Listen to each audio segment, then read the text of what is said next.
ஹalleluya ஹalleluya. சந்தோஷமா இருக்கீங்களா? ಎಲ್ಲರೂ ಸಂತೋಷವಾಗಿದ್ದೀರಾ?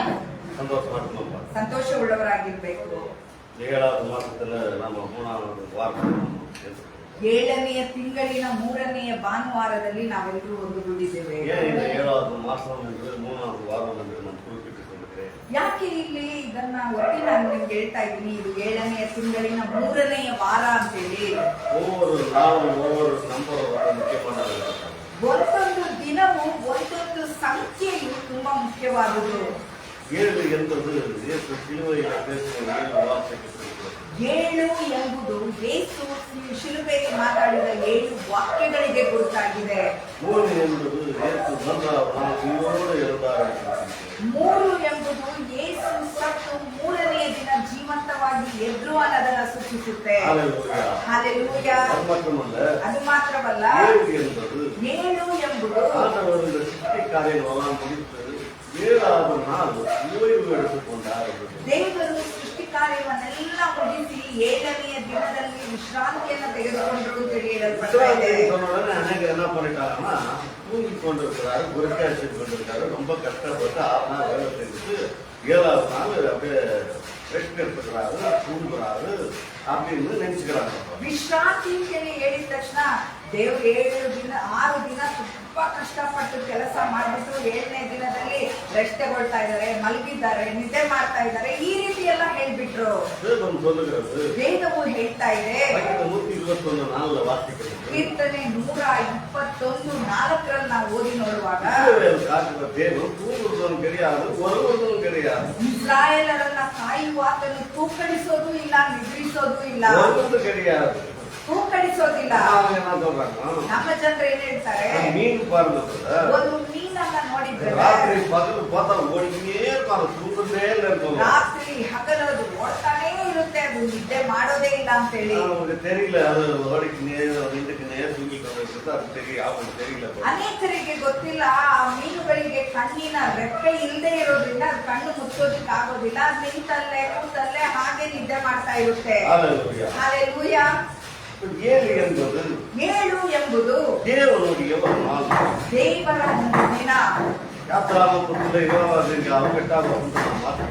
ವಿಮೋಚನಕಾಂಡ ಪುಸ್ತಕದಲ್ಲಿ 20ನೇ ಅಧ್ಯಾಯ 8ನೇ ವಾಕ್ಯವನ್ನ ನಾವು ಓದಿ ನೋಡುವಾಗ, ಅದು ದೇವನುடைய நாள், ಅದು ದೇವರ ದಿನ.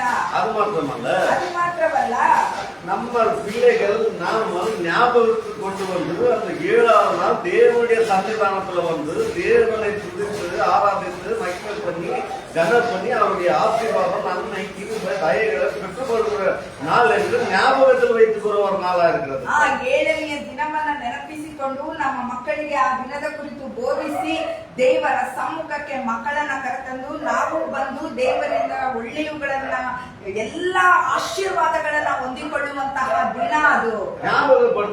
ಅದನ್ನ ನೆನಪಿಸಿಕೊಳ್ಬೇಕು.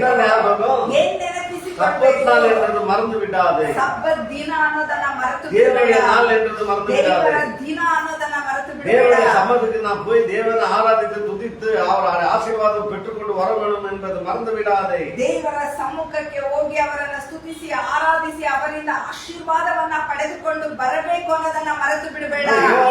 ஆண்டவர் ஆசீர்வாத நாளாக மாற்றினார். 7ನೆಯ ದಿನವನ್ನ ದೇವರು ಆಶೀರ್ವಾದದ ದಿನವನ್ನಾಗಿ ಬದಲಾಯಿಸಿದರು. அந்த 7வது நாள்ல நம் தேவன் சமூகத்துல குடும்பத்தோடு வந்து அந்த நன்மையை கிருபையை தயவை பெற்றுக்கொண்டு ஆசீர்வாதம் பெற்றுக்கொண்டு போறதுக்காக தான் அந்த நாளை வைத்திருக்கிறார்.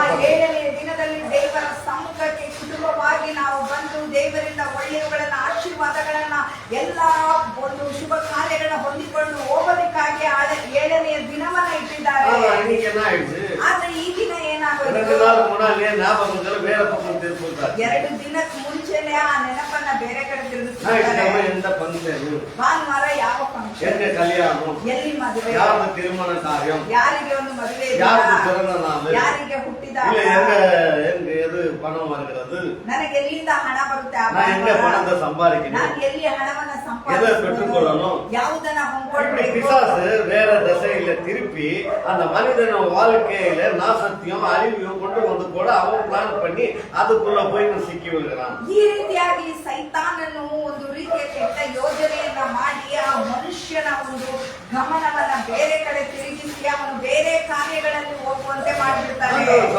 ದೇವರು ಹೇಳ್ತಾ எக்ஸோடஸ் 28 வாசிக்கும் போது விமோச்சன காண்ட 20ರಲ್ಲಿ 8ನೇ ಅಧ್ಯಾಯ 8ನೇ 6 நாள் என்ன வேணா பண்ணிக்கோ. 6 ದಿನ ಏನ್ ಬೇಕಾದ್ರೂ 6 நாள் உன்னுடைய நாள். 6 ದಿನ ನಿನ್ನ ದಿನ. 6 நாள் என்ன வேணா பண்ணிக்கோ. 6 ದಿನ ನೀನ್ ಏನ್ ಕೆಲಸ ಬೇಕಾದ್ರೂ ராத்திரி ಮಾಡ್ಕೋ. பகல் என்ன வேணா பண்ணிக்கோ. ರಾತ್ರಿ ಹಗಲು ನೀನ್ ಏನ್ ಬೇಕಾದ್ರೂ ಮಾಡ್ಕೋ. ஆனா 7வது நாள் ಆದ್ರೆ 7ನೇ எந்த ದಿನ வேலையும் பண்ணா ಯಾವ ಕೆಲಸವನ್ನು எந்த ಮಾಡದೆ எதுக்கும் உன்னுடைய ஆவி ஆத்ம சரீரத்தை ஒப்பு கொடுத்தா ಯಾವ ಒಂದು ಕಾರ್ಯಗಳಿಗೂ ನಿನ್ನ ಪ್ರಾಣಾತ್ಮ ಶರೀರಗಳನ್ನು ಒಪ್ಪಿಸಿಕೊಳ್ಳದೆ 7வது நாள் என்னுடைய நாள் என்று என்கிட்ட நன்மையை பெற்றுக்கொள்ள ஆலயத்துல ஓடி வந்து சேர்ந்தேன். 7ನೇ ದಿನ ನನ್ನ ದಿನ ಅಂತ ಹೇಳ್ಬಿಟ್ಟು ನನ್ನಿಂದ ಒಳ್ಳೆಯವುಗಳನ್ನ ಹೊಂದಿಕೊಳ್ಳೋದಕ್ಕಾಗಿ ನೀನು ಆಲಯಕ್ಕೆ ಬಂದು ಸೇರ್ಬಿಡು ಅಂತ ಹೇಳಿದ್ದಾರೆ. 2வது அதிகாரம் ஆதியாகமம் 2வது அதிகாரம் 3 ಆದಿಕಾಂಡ 2ನೇ ಅಧ್ಯಾಯದಲ್ಲಿ 3ನೇ ವಾಕ್ಯವನ್ನ ಓದೋಣ.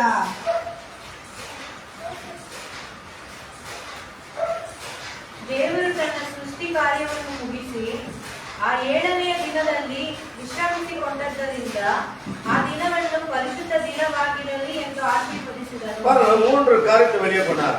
ಈ ಒಂದು ವಾಕ್ಯದಲ್ಲಿ 3 ಕಾರ್ಯಗಳನ್ನ முதலாவது ಸೃಷ್ಟಿ ಕಾರ್ಯத்தை முடித்து விட்டார். ಮೊದಲನೇದಾಗಿ ದೇವರು ಸೃಷ್ಟಿಯ ಕಾರ್ಯವನ್ನ ಮುಗಿಸಿದರು. 6 நாள் எல்லாம் செய்து முடிச்சிட்டாரு. 6 ದಿನದಲ್ಲಿ ಎಲ್ಲವನ್ನ ಮಾಡಿ 7வது நாள் ஓய்வு எடுத்துக்கினார். 7ನೇ ದಿನದಲ್ಲಿ ವಿಶ್ರಮಿಸಿಕೊಂಡರು. ஓய்வு எடுத்துக்கொண்டாருன்னு சொன்னா அதுல நம்ம கொஞ்சம் நிகாய வைக்கணும். ಇಲ್ಲಿ ವಿಶ್ರಮಿಸಿಕೊಂಡ್ರು ಅಥವಾ ವಿಶ್ರಾಂತಿ ತೆಗೆದುಕೊಂಡ್ರು ಅಂತ ಹೇಳಿದ್ರೆ ಆ ಒಂದು ಪದದಲ್ಲಿ ನಾವು ಗಮನವನ್ನು ஒரு ಇಡಬೇಕು. தாய் தகப்பன் தன்னுடைய பிள்ளைகளுக்கு ஒரு வீட்டை கட்டுறதோ இல்ல ஏதோ வாங்குறதோ அதெல்லாம் மக்களுக்காக செய்யும் போது தகப்பன் தாய் அந்த பிள்ளைகளுக்கு கொடுக்கறதுக்கு முன்னால அதை நின்று யோசிக்கிறார்கள். இந்த நாம கொடுக்க போகிற காரியத்துல ஏதாவது குறை இருக்கிறதா? ಇಲ್ಲಿ ತಂದೆ ತಾಯಿ ತನ್ನ ಮಕ್ಕಳಿಗಾಗಿ ಆಸ್ತಿಗಳನ್ನ ಸೇರಿಸಿರ್ತಾರೆ ಅಂತ ಇಟ್ಕೊಳ್ಳಿ. ಒಂದು ಮನೆ ಕಟ್ತಾರಪ್ಪೋ ಯಾವುದೋ ಒಂದು ಕಾರ್ಯವನ್ನ ಮಾಡ್ತಾರೆ. ಆ ಕಾರ್ಯವನ್ನ ತಮ್ಮ ಮಕ್ಕಳಿಗೆ ಒಪ್ಪಿಸಿಕೊಡೋದಕ್ಕೆ ಮುಂಚೆ ಅವರಿಬ್ಬರು ಆಲೋಚನೆಯನ್ನ ಮಾಡ್ತಾರೆ. ನಾವು ಮಾಡಿರುವ ಈ ಕಾರ್ಯಗಳಲ್ಲಿ ಏನಾದ್ರೂ ಕೊರತೆ ಇದೆಯಾ? பிள்ளைகள் பார்த்து எனக்கு ஏன் இது இல்ல அது இல்ல இது என்ன அது என்னன்னு ஏதாவது கேள்வி கேட்கறாங்க. அப்படி ஒரு காலம் நடக்கக்கூடாது. அவங்க வந்து குதித்து சந்தோஷப்பட்டு தேங்க்யூமா தேங்க்யூ டேடி அப்படின்னு சொல்லி அவங்க சந்தோஷப்படுற அளவுக்கு நம்ம சரி பண்ணி வைக்கணும் என்றது தகப்பன் தாய் ஆலோசனை செய்யறாங்க. ತಂದೆ ತಾಯಿ ಮಕ್ಕಳಿಗೆ ಕೊಡೋದಕ್ಕೆ ಮುಂಚೆ ಮಕ್ಕಳು ಒಂದ್ ವೇಳೆ ಪ್ರಶ್ನೆ ಮಾಡ್ಬಿಡ್ಬಾರ್ದು. ಏನಪ್ಪಾ ನನ್ಗೆ ಈ ರೀತಿ ಕಡಿಮೆ ಮಾಡಿದೆ, ಏನಪ್ಪಾ ಇದು ಹಿಂಗ್ ಮಾಡಿದ್ದೆ, ಹಿಂಗ್ ಮಾಡಿದೀರಾ ಅಂತೆಲ್ಲ ಕೇಳ್ಬಿಡ್ಬಾರ್ದು. ಯಾವ ಕೊರತೆಯೂ ಇಲ್ಲದಂತೆ ಅದನ್ನ ಸರಿಯಾಗಿ ಮಾಡಬೇಕು ಅನ್ನೋ ಒಂದು ಕಾರಣಕ್ಕಾಗಿ ಆಲೋಚನೆಯನ್ನ ಮಾಡ್ತಾರೆ. தகப்பன் தாயே பிள்ளைகளுக்கு ஒரு ஏதோ ஒன்று கொடுக்கணும், வந்து பர்ஃபெக்டா இருக்கணும், சரியா இருக்கணும், பரிபூர்ணமா இருக்கணும்னு நினைக்கும் போது நம்மளை உண்டாக்குன தேவன் நமக்கு செய்கிற காரியத்துல அவர் எவ்வளவு இதா இருக்கிறாருன்னு சிருஷ்டிப்பு காரியத்துல நிகா வைக்கிறாரு. என்ன என் பிள்ளைகளுக்கோ மிருகங்களுக்கோ எந்த பறவைகளுக்கோ எது ஏதாவது மிஸ்டேக் பண்ணிட்டு இருக்கணும் என்று யோசித்து பார்க்கிறாரு. ಇಲ್ಲಿ ಈ ಲೋಕದ ತಂದೆ ತಾಯಿಗಳೇ ತಮ್ಮ ಮಕ್ಕಳಿಗೆ ಆಸ್ತಿ ಪಾಸ್ತಿಯನ್ನ ಕೊಡುವಾಗ ಅದರಲ್ಲಿ ಯಾವ ನ್ಯೂನತೆ ಇದೆ, ಯಾವ ಒಂದು ಕಡಿಮೆ ಇದೆ, ಕೊರತೆ ಇದೆ ಅಂತ ಹೇಳಿ ಅಷ್ಟೆಲ್ಲ ಯೋಚಿಸ್ತಾರೆ. ಆದ್ರೆ ನಮ್ಮ ಪರಲೋಕದ ತಂದೆ ಅವರ ಮಕ್ಕಳಾಗಿರುವ ನಮಗೆ ಅವರ ಒಂದು ಪಾಲುಗಳನ್ನ ಕೊಡುವಾಗ ಅವರು ಇನ್ನೆಷ್ಟು ಯೋಚಿಸ್ತಾರೆ. ಸಾಧಾರಣವಾದ ಒಂದು ಮೃಗಗಳಿಗೂ ಪಕ್ಷಿಗಳಿಗೂ ಸರಿಯಾದ ಒಂದು ರೀತಿಯಲ್ಲಿ ಪೋಷಣೆ ಆಗ್ಬೇಕು ಅಂತ ಹೇಳಿ ಯೋಚಿಸುವ ದೇವರು ನಮ್ಮನ್ನ ಹಾಗೆ ಬಿಟ್ಬಿಡ್ತಾರ? ரொம்ப டீப்பா யோசனை பண்ணிருக்கீங்க. ಏನ್ ಸಿಸ್ಟರ್ ತುಂಬಾ ಡೀಪ್ ಆಗಿ ಯೋಚನೆ ಮಾಡ್ತಾ ಇದ್ದೀರಾ? ரொம்ப டீப்பா யோசனை பண்ணிருக்கீங்க. ಏನ್ ಬ್ರದರ್ ತುಂಬಾ ಡೀಪ್ ಆಗಿ ಏನೋ ಯೋಚನೆ ಮಾಡ್ತಾ ಇದ್ದೀರಾ? இல்ல பிள்ளைகளுக்கு ஃபீஸ் கட்டணும். ಇಲ್ಲ, ನನ್ನ ಮಕ್ಕಳಿಗೆ ಫೀಸ್ ಕಟ್ಟಬೇಕು, பிள்ளைகளுக்கு கிறிஸ்துமஸ் துணி வாங்கணும், ನನ್ನ ಮಕ್ಕಳಿಗೆ ಕ್ರಿಸ್ಮಸ್ಗೆ ಬಟ್ಟೆ நம்ம ತಗೊಳ್ಬೇಕು. உட்காந்துக்கணும் ஏதோ யோசனை பண்ற மாதிரி ஆண்டவர் தன்னுடைய பிள்ளைகளுக்கு உண்டாக்குறது ஏதாவது குறை இருக்குதா என்று அவர் கூட சிந்தித்து பார்க்கிறார் பாருங்க.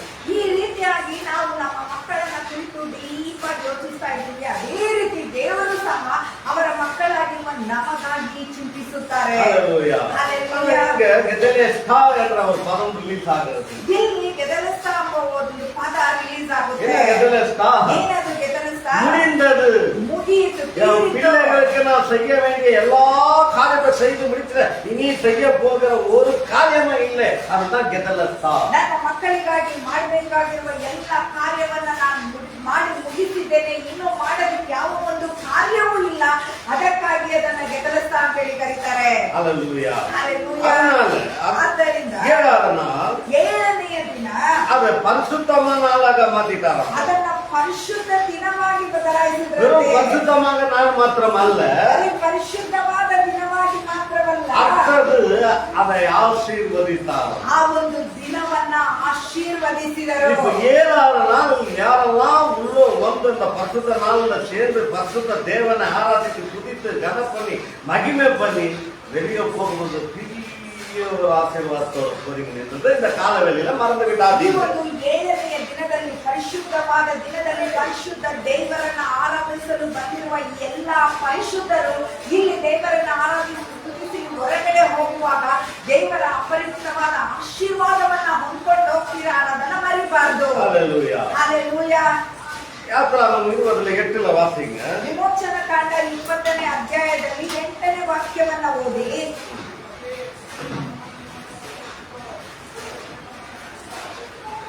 ವಿಮೋಚನ ಕಾಂಡ 20ನೇ ಅಧ್ಯಾಯದಲ್ಲಿ 8ನೇ ವಾಕ್ಯ. ಸಬ್ಬತ್ ದಿನವನ್ನು ದೇವರ ದಿನವೆಂದು ಆಚರಣೆಗೆ ತರುವುದಕ್ಕೆ ಜ್ಞಾಪಕದಲ್ಲಿಟ್ಟುಕೊಳ್ಳಬೇಕು. 6 ದಿನಗಳಲ್ಲಿ ನೀನು ದುಡಿದು ನಿನ್ನ ಕೆಲಸವನ್ನೆಲ್ಲ ಮಾಡಬೇಕು. 7ನೆಯ ದಿನವು ನಿನ್ನ ದೇವರಾದ ಯೆಹೋವನಿಗೆ ಮೀಸಲಾದ ವಿಶ್ರಾಂತಿ ದಿನವಾಗಿದೆ. போதும் பாருங்க. என்ன சொல்றாரு? ಇಲ್ಲಿ ಏನ್ ಹೇಳ್ತಾ ಇದ್ದಾರೆ? 7வது நாள் ஆச்சரியத்துக்கு கொண்டாடணும். ಈ 7ನೆಯ ದಿನವನ್ನ ಆಚರಣೆಗೆ ತರಬೇಕಂತೆ. என்ன சொல்றோம் நாம? ಏನ್ ಹೇಳ್ತೇವೆ ನಾವು?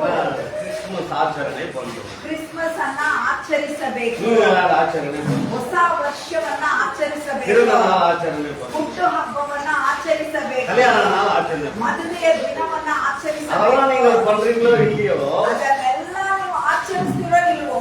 இந்த சப்பத் நாள்ல ஆச்சரணை செய்ய சொல்கிறாரு. ಈ ಸಬ್ಬತ್ ದಿನವನ್ನ ಆಚರಿಸೋದಕ್ಕೆ ಹೇಳ್ತಾರೆ. நம்ம என்ன பண்றோம்? ನಾವೇನ್ ಮಾಡ್ತೇವೆ? இந்த நாள்ல தான் ஆச்சரணை பண்றதுக்காக நல்ல வஸ்திரங்கள் ஆடைகள் எல்லாம் போட்டுன்னு நம்ம செங்கல்லாம் போட்டுன்னு ஆச்சರಣை பண்றதுக்கு நம்ம சர்ச்சுக்கு வரோம் பாருங்க. ಕ್ರಿಸ್ಮಸ್ ದಿನದಂದು ಮಾತ್ರ ಹೊಸ ಬಟ್ಟೆಗಳನ್ನ ಹಾಕೊಂಡು ಸೆಟ್ ಎಲ್ಲ ಹಾಕೊಂಡು ಆ ಒಂದು ದಿನವನ್ನ ಮಾತ್ರ ಆಚರಿಸೋದಕ್ಕೆ ಬರ್ತೇವೆ. மாசத்துல 3 ஃபங்க்ஷன் இருந்தா எப்படி ஆச்சரணை பண்ண போறோம்? ಒಂದು ವೇಳೆ ತಿಂಗಳಲ್ಲಿ 3 ಫಂಕ್ಷನ್ ಇದ್ರೆ ಆ ಫಂಕ್ಷನ್ ಅನ್ನ ನಾವು ಯಾವ ರೀತಿ ಆಚರಿಸ್ತೇವೆ? என்ன மாதிரி ட்ரெஸ் போட்டு போறோம்? ಯಾವ ರೀತಿಯ ಬಟ್ಟೆಗಳನ್ನ ಹಾಕೊಂಡು ಅಲ್ಲ ಹೋಗ್ತೇವೆ? ಸಭೆக்குள்ள ವಾರ ವಾರ வருவது எப்படி வரும்? ಆದ್ರೆ ಸಭೆಯೊಳಗಡೆ ವಾರ ವಾರ ಬರುವಾಗ ನಾವು ಯಾವ ರೀತಿ ಬರ್ತೇವೆ? எப்படி வர சொல்றாரு? ಯಾವ ರೀತಿ ದೇವರು ಬರೋದಿಕ್ಕೆ ಹೇಳ್ತಾರೆ? Hallelujah. ಹಲ್ಲೆಲೂಯಾ.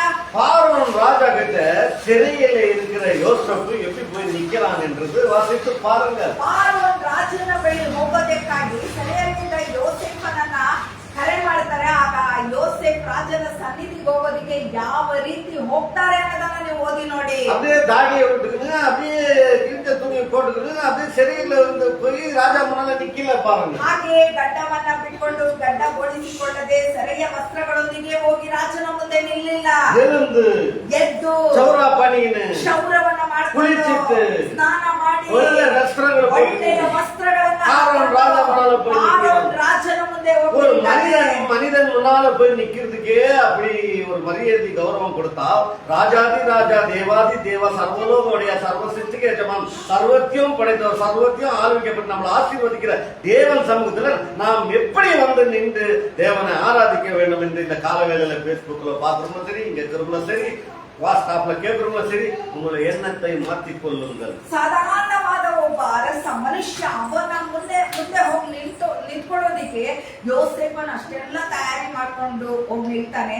ಆದ್ರೆ ಇಲ್ಲಿ ನಾವು ನಮ್ಮ ರಾಜಾದಿ ರಾಜ ದೇವಾದಿ ದೇವ ಸರ್ವ ಲೋಕದ ಒಡೆಯ ಸರ್ವ ಸೃಷ್ಟಿಗೂ ಯಜಮಾನ ಸರ್ವವನ್ನ ಆಳ್ವಿಕೆ ಮಾಡುವವನು ಸರ್ವವನ್ನ ಸೃಷ್ಟಿಸಿದವನು ಆದ ಆ ದೇವರ ಸಮ್ಮುಖಕ್ಕೆ ಬರುವವರಾದ ನಾವು ಯಾವ ರೀತಿ ಬರಬೇಕು ಅನ್ನೋದನ್ನ ಸ್ವಲ್ಪ ஆதியாகமம் புத்தகத்தில் 41வது அதிகாரம் 14.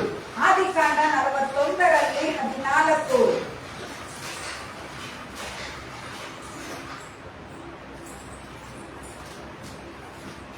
ஆதியாகமம் 41:14.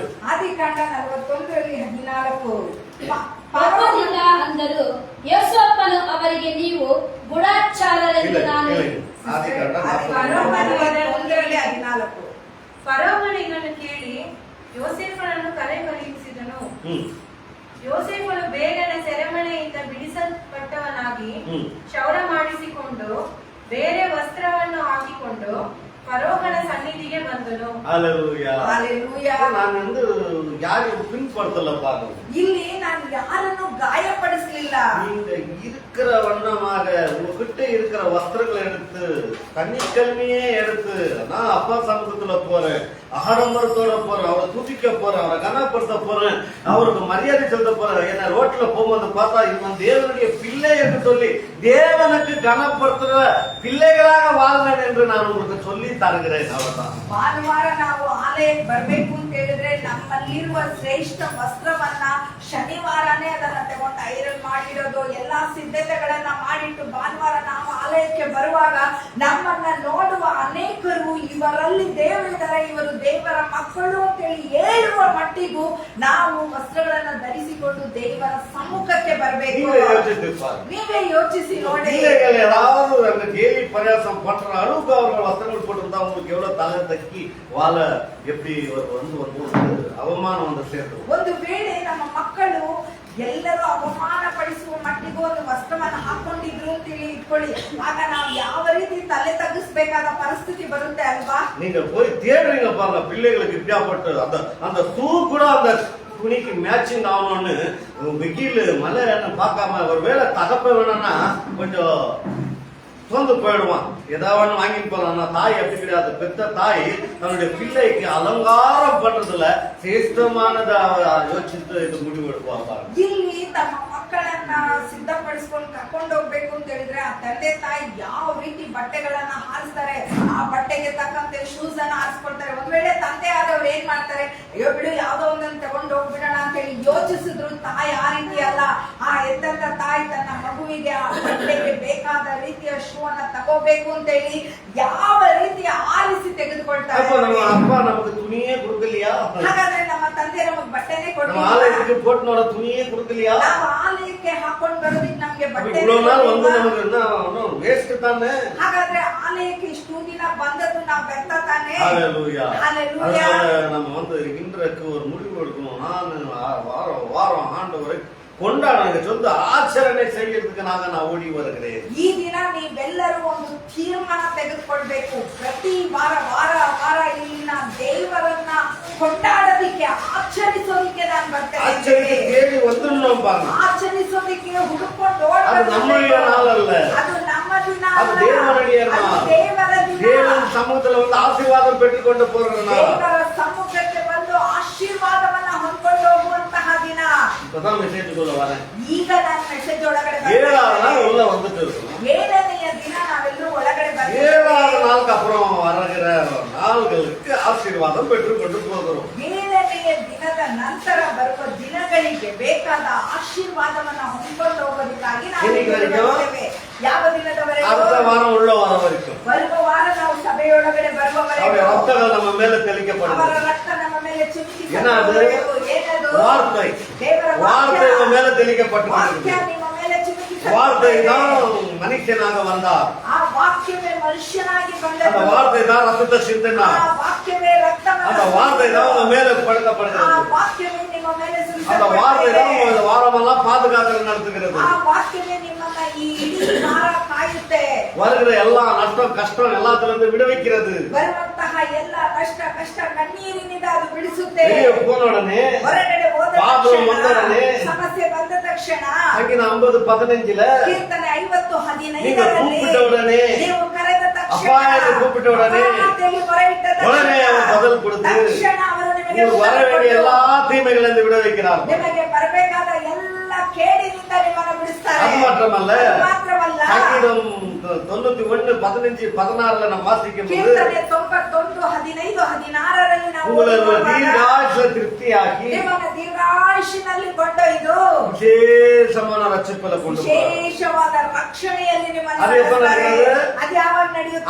7வது நாளுக்கு அப்புறம் நடக்கிறது. 7ನೆಯ ದಿನದ ನಂತರ ಅದು அதனாலதான் ನಡೆಯುತ್ತೆ. மார்க் 4:24-25 நான் சொல்ற மாதிரி காது கொடுத்து இன்னைக்கு நடக்கிற இந்த நற்செய்தியை நீங்க கேளுங்க. ಆದುದರಿಂದಲೇ ನಾನು ಸದಾ ಹೇಳುವ ಪ್ರಕಾರ ಮಾರ್ಕ್ 4ನೇ ಅಧ್ಯಾಯ 24-25 ವಾಕ್ಯದ ಪ್ರಕಾರ ಕಿವಿಗೊಡುವ ವಿಷಯದಲ್ಲಿ ಎಚ್ಚರಿಕೆ. ಈ ದಿನದ ವಾಕ್ಯವನ್ನ ಕಿವಿಕೊಟ್ಟು ಕೇಳಿ ಗಮನದಿಂದ ನೀವು ಅದನ್ನ ಗಮನಿಸಿ. 6வது நாளுக்கு அப்புறம் 7வது நாள் தேவன் சமூகத்துல வந்துடுவோம். 6ನೆಯ ದಿನದ ನಂತರ 7ನೆಯ ದಿನದಲ್ಲಿ ದಿನದಲ್ಲಿ ದೇವರ ಸಮ್ಮುಖಕ್ಕೆ ஏழாவது ಬರುತ್ತೇವೆ. நாளுக்கு அப்புறம் வருகிற நாள்கள் ஆசீர்வாதம் பெற்றுக்கொண்டு வாழ்கிறோம். ಏಳನೆಯ ದಿನದ ನಂತರ ಬರುವ ಎಲ್ಲಾ ದಿನಗಳಿಗೆ ಬೇಕಾದ ಆಶೀರ್ವಾದವನ್ನ ಹೊಂದ್ಕೊಂಡು இது ಜೀವಿಸ್ತೇವೆ. ஏழாவது நாள் வராதவர்களுக்கு என்ன நடக்கிறது? ಈಗ ಏಳನೆಯ ದಿನ ಬರದೇ ಹೋಗುವವರಿಗೆ இந்த ಏನಾಗುತ್ತೆ? விசிராந்தில சேராதவர்களுக்கு என்ன ಈ நடக்கிறது? ವಿಶ್ರಾಂತಿಯಲ್ಲಿ ಸೇರದೆ ಹೋಗುವವರಿಗೆ இந்த பரிசுத்தமான ಏನಾಗುತ್ತೆ? சகலத்தில் சேராதவர்களுக்கு என்ன ಈ நடக்கிறது? ಪರಿಶುದ್ಧವಾದ ದಿನದಲ್ಲಿ ಸೇರದೆ ಹೋಗುವವರಿಗೆ ಏನಾಗುತ್ತೆ? ஏழாவது நாளுக்கு அப்புறம் அழிவு, நாசம், கஷ்டம், நஷ்டங்கள் வருகிறது. ಏಳನೆಯ ದಿನದ ನಂತರ ಅಳಿವು, ನಾಶ,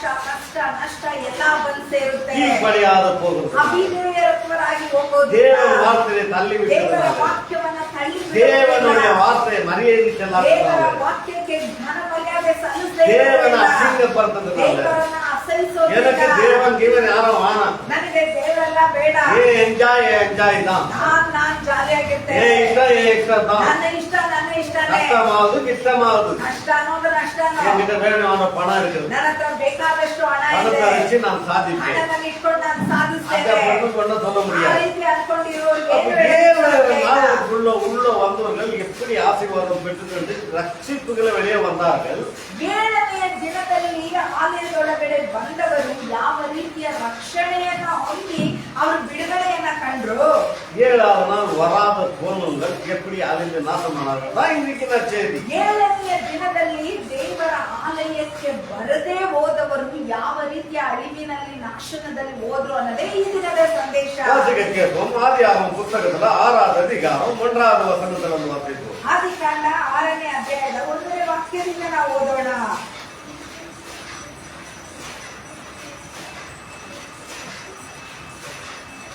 ಭೂಮಿಯ ಮೇಲೆ ಜನರು ಹೆಚ್ಚುತ್ತಾ ಅವರಿಗೆ ಹೆಣ್ಣು ಮಕ್ಕಳು ಹುಟ್ಟಲು ದೇವಪುತ್ರರು ಮನುಷ್ಯ ಪುತ್ರಿಯರ ಸೌಂದರ್ಯವನ್ನು ನೋಡಿ ತಮಗೆ ಇಷ್ಟರಾದವರನ್ನು ಹೆಂಡರನ್ನಾಗಿ ಮಾಡಿಕೊಂಡರು. ஹல்லேலூயா. படி. ಆಗ ಯೆಹೋವನು, ನನ್ನ ಆತ್ಮವು ಮನುಷ್ಯರಲ್ಲಿ ಶಾಶ್ವತವಾಗಿರುವುದಿಲ್ಲ, ಅವರು ಭ್ರಷ್ಟರಾದರಿಂದ ಮತ್ಯರೇ ಮತ್ತು ಆಯುಷ್ಯವು 120 ವರ್ಷವಾಗಲಿ ಅಂದನು. ಆ ಕಾಲದಲ್ಲಿ ಅಂದರೆ ದೇವಪುತ್ರರು ಮನುಷ್ಯ ಪುತ್ರಿಯರನ್ನು ಕೂಡಿ ಅವರಲ್ಲಿ ಮಕ್ಕಳನ್ನು ಪಡೆಯುವ ಕಾಲದಲ್ಲಿ ಮಹಾ ಶರೀರಗಳು ಭೂಮಿಯ ಮೇಲಿದ್ದವು, ಅನಂತರದಲ್ಲಿಯೂ ಇದ್ದರು. ಪೂರ್ವದಲ್ಲಿ ಹೆಸರುಗೊಂಡ ಪರಾಕ್ರಮಶಾಲಿಗಳು ಇವರೇ.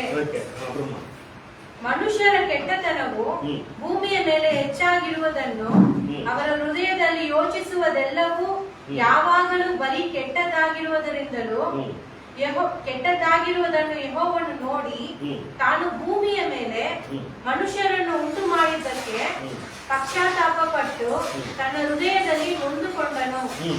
ಮತ್ತು ಯೆಹೋವನು, ನಾನು ಸೃಷ್ಟಿಸಿದ ಮನುಷ್ಯ ಜಾತಿಯನ್ನು ಭೂಮಿಯ ಮೇಲಿನಿಂದ ಅಳಿಸಿ ಬಿಡುವೆನು, ಅದನ್ನು ಉಂಟು ಮಾಡಿದ್ದಕ್ಕೆ ನನ್ನಲ್ಲಿ ಪಶ್ಚಾತ್ತಾಪ. கவனிச்சீங்களா? ಸಿಸ್ಟರ್ ಇಷ್ಟು ಹೊತ್ತು ಓದಿದ ವಾಕ್ಯವನ್ನ ನೀವು ಗಮನಿಸಿದ್ರೆ 6வது ವಾಕ್ಯದಲ್ಲಿ ಆರಂಭಿಸೋம். 6ನೇ ಅಧ್ಯಾಯದ 1ನೇ ವಾಕ್ಯದಿಂದ ಆರಂಭಿಸಿದ್ವಿ. 6:1 7வது வசனத்துல தான் ஆண்டவர் மனுஷனை உண்டாக்குறதுக்கு பச்சாத்தாபப்பட்டார். ಈ 6ನೇ ಅಧ್ಯಾಯದ 1ನೇ ವಾಕ್ಯದಿಂದ ನಾವು ಓದಿಕೊಂಡು ಬರುವಾಗ 6ನೇ ವಾಕ್ಯದಲ್ಲಿ ದೇವರು ಮನುಷ್ಯನನ್ನ ಉಂಟು ಮಾಡಿದ್ದಕ್ಕೆ ತನ್ನ ಹೃದಯದಲ್ಲಿ ನೊಂದುಕೊಂಡು ಪಶ್ಚಾತ್ತಾಪ ಪಟ್ಟರಂತೆ. 7வது நாள்ல அழிச்சு விடுகிறேன் என்று சொல்றாரு பாருங்க. 7ನೇ ದಿನದಲ್ಲಿ ಅವರು ಸೃಷ್ಟಿಸಿದ ಎಲ್ಲವನ್ನು ನಾಶ ಮಾಡ್ತೇನೆ. 7வது வசனத்துல வருது. ಅದು 7ನೇ ವಾಕ್ಯದಲ್ಲಿ ಬರುತ್ತೆ. 7:10 வாசிங்க. 7ನೇ ಅಧ್ಯಾಯದ 10ನೇ ವಾಕ್ಯವನ್ನ ಓದಿ. ಶೇಮ್, ಹಾಮ್, ಯೆಶೆತ್ ಎಂಬ 3 ಮಂದಿ ಮಕ್ಕಳನ್ನು ಪಡೆದರು. ஆதியாகமம் 7:7. ಆಗ ನೋಹನು ಪ್ರಳಯವನ್ನು ತಪ್ಪಿಸಿಕೊಳ್ಳುವುದಕ್ಕೆ ಹೆಂಡತಿ ಮಕ್ಕಳು ಸೊಸೆಯರು ಸಹಿತವಾಗಿ ನಾವೆಯಲ್ಲಿ ಸೇರಿದನು. ದೇವರು ನೋಹನಿಗೆ ಅಪ್ಪಣೆ ಕೊಟ್ಟಂತೆ ಶುದ್ಧ ಪಶುಗಳಲ್ಲಿಯೋ ಪಕ್ಷಿಗಳಲ್ಲಿಯೋ ಕೀಟ ಕ್ರಿಮಿಗಳಲ್ಲಿಯೋ ಗಂಡು ಹೆಣ್ಣುಗಳು ಜೋಡಿ ಜೋಡಿಯಾಗಿ ಬಂದು ನೋಹನ ಬಳಿಗೆ ನಾವೆಯಲ್ಲಿ ಸೇರಿದವು. ಆ 7 ದಿವಸಗಳಾದ ನಂತರ ಜಲಪ್ರಳಯವು ಭೂಮಿಯ எப்போ வந்துச்சுங்களா? அழிவு எப்போ வந்துச்சா? அழிவு ಯಾವಾಗ ಬಂತು? சொல்லுங்க, நீங்க கொஞ்சம் சொல்லுங்க. ನೀವೇ ಉತ್ತರ ಹೇಳಿ. 7 ದಿವಸಗಳ ಕಾಲ. 7வது நாளுக்கு அப்புறம் 7ನೇ ದಿನದ 7 ನಂತರ நாளுக்குள்ள யார் உள்ள வந்து சேர்ந்தாங்க? 7 ದಿನಗಳೊಳಗಾಗಿ ಯಾರೆಲ್ಲ ಬಂದು ಒಳಗಡೆ ಸೇರಿದ್ರು? நோவா குடும்பங்கள் உள்ள. ನೋಹನ ಕುಟುಂಬದವರು. தேவன் யாருக்கு கட்டளை இட்டாரோ எல்லாம் ரெண்டு ரெண்டாக உள்ள வந்து ಸೇರಿದ್ರು. ದೇವರು ಯಾರಿಗೆಲ್ಲ ಕಟ್ಟಳೆ ಇಟ್ಟಿದ್ರೋ ಅವುಗಳೆಲ್ಲವೂ ಎರಡೆರಡಾಗಿ ಬಂದು ಸೇರಿದ್ರು. ஹalleluya. ஹalleluya. உள்ள வந்து சேர்ந்தது 7வது நாளுக்கு அப்புறம் அழிவுல நாசமாகாத தேவன் குறிப்பிட்ட நாள்ல வெளியே வந்து வாசம் செய்யறதுதான் இன்னைக்கு வரைக்கும் நம்ம பாக்குறோம். ದೇವರು ಯಾವುದಕ್ಕೆಲ್ಲ ಆದೇಶ ಹೊರಡಿಸಿದ್ರು ಅವೆಲ್ಲವೂ ಆ 7ನೇ ದಿನದ ನಂತರ ಬಂದು ನಾವೆಯೊಳಗಡೆ ಸೇರಿದವು. ಆ ನಾವೆಯೊಳಗಡೆ ಸೇರಿದಂತಹ ಎಲ್ಲವುಗಳು ಒಂದು ನಿರ್ದಿಷ್ಟ ದಿನದಲ್ಲಿ ಹೊರಬಂದು ಈ ದಿನದವರೆಗೂ ನಾವು ಕಾಣುವ ಎಲ್ಲ ಪ್ರಾಣಿಗಳು, ಪಕ್ಷಿಗಳು, ಎಲ್ಲ ಕ್ರಿಮಿಕೀಟಗಳು குடும்பத்துல வந்தவர்கள் தான் நாம வாசித்துக் கொள்ளுவோம். ನೋಹನ ಕುಟುಂಬದಿಂದ ಬಂದವರೇ ಈ ದಿನ ನಾವು ನೀವು ಎಲ್ಲರೂ. அழிந்து போயிட்டு தான் நாம எங்கே? ನೋಹನು ಅಳಿದು ಹೋಗಿದ್ರೆ ನಾವೆಲ್ಲಿ? ஹalleluya. அப்ப 7வது நாள்ல உள்ள வந்து சேர்ந்தால் எப்படிப்பட்ட ஆசீர்வாதம் என்பது இதுக்குள்ள யாரும் அவ்வளோ ரவுண்ட் அடிச்சு பார்க்க மாட்டாங்க, யாரும் செய்ய மாட்டாங்க.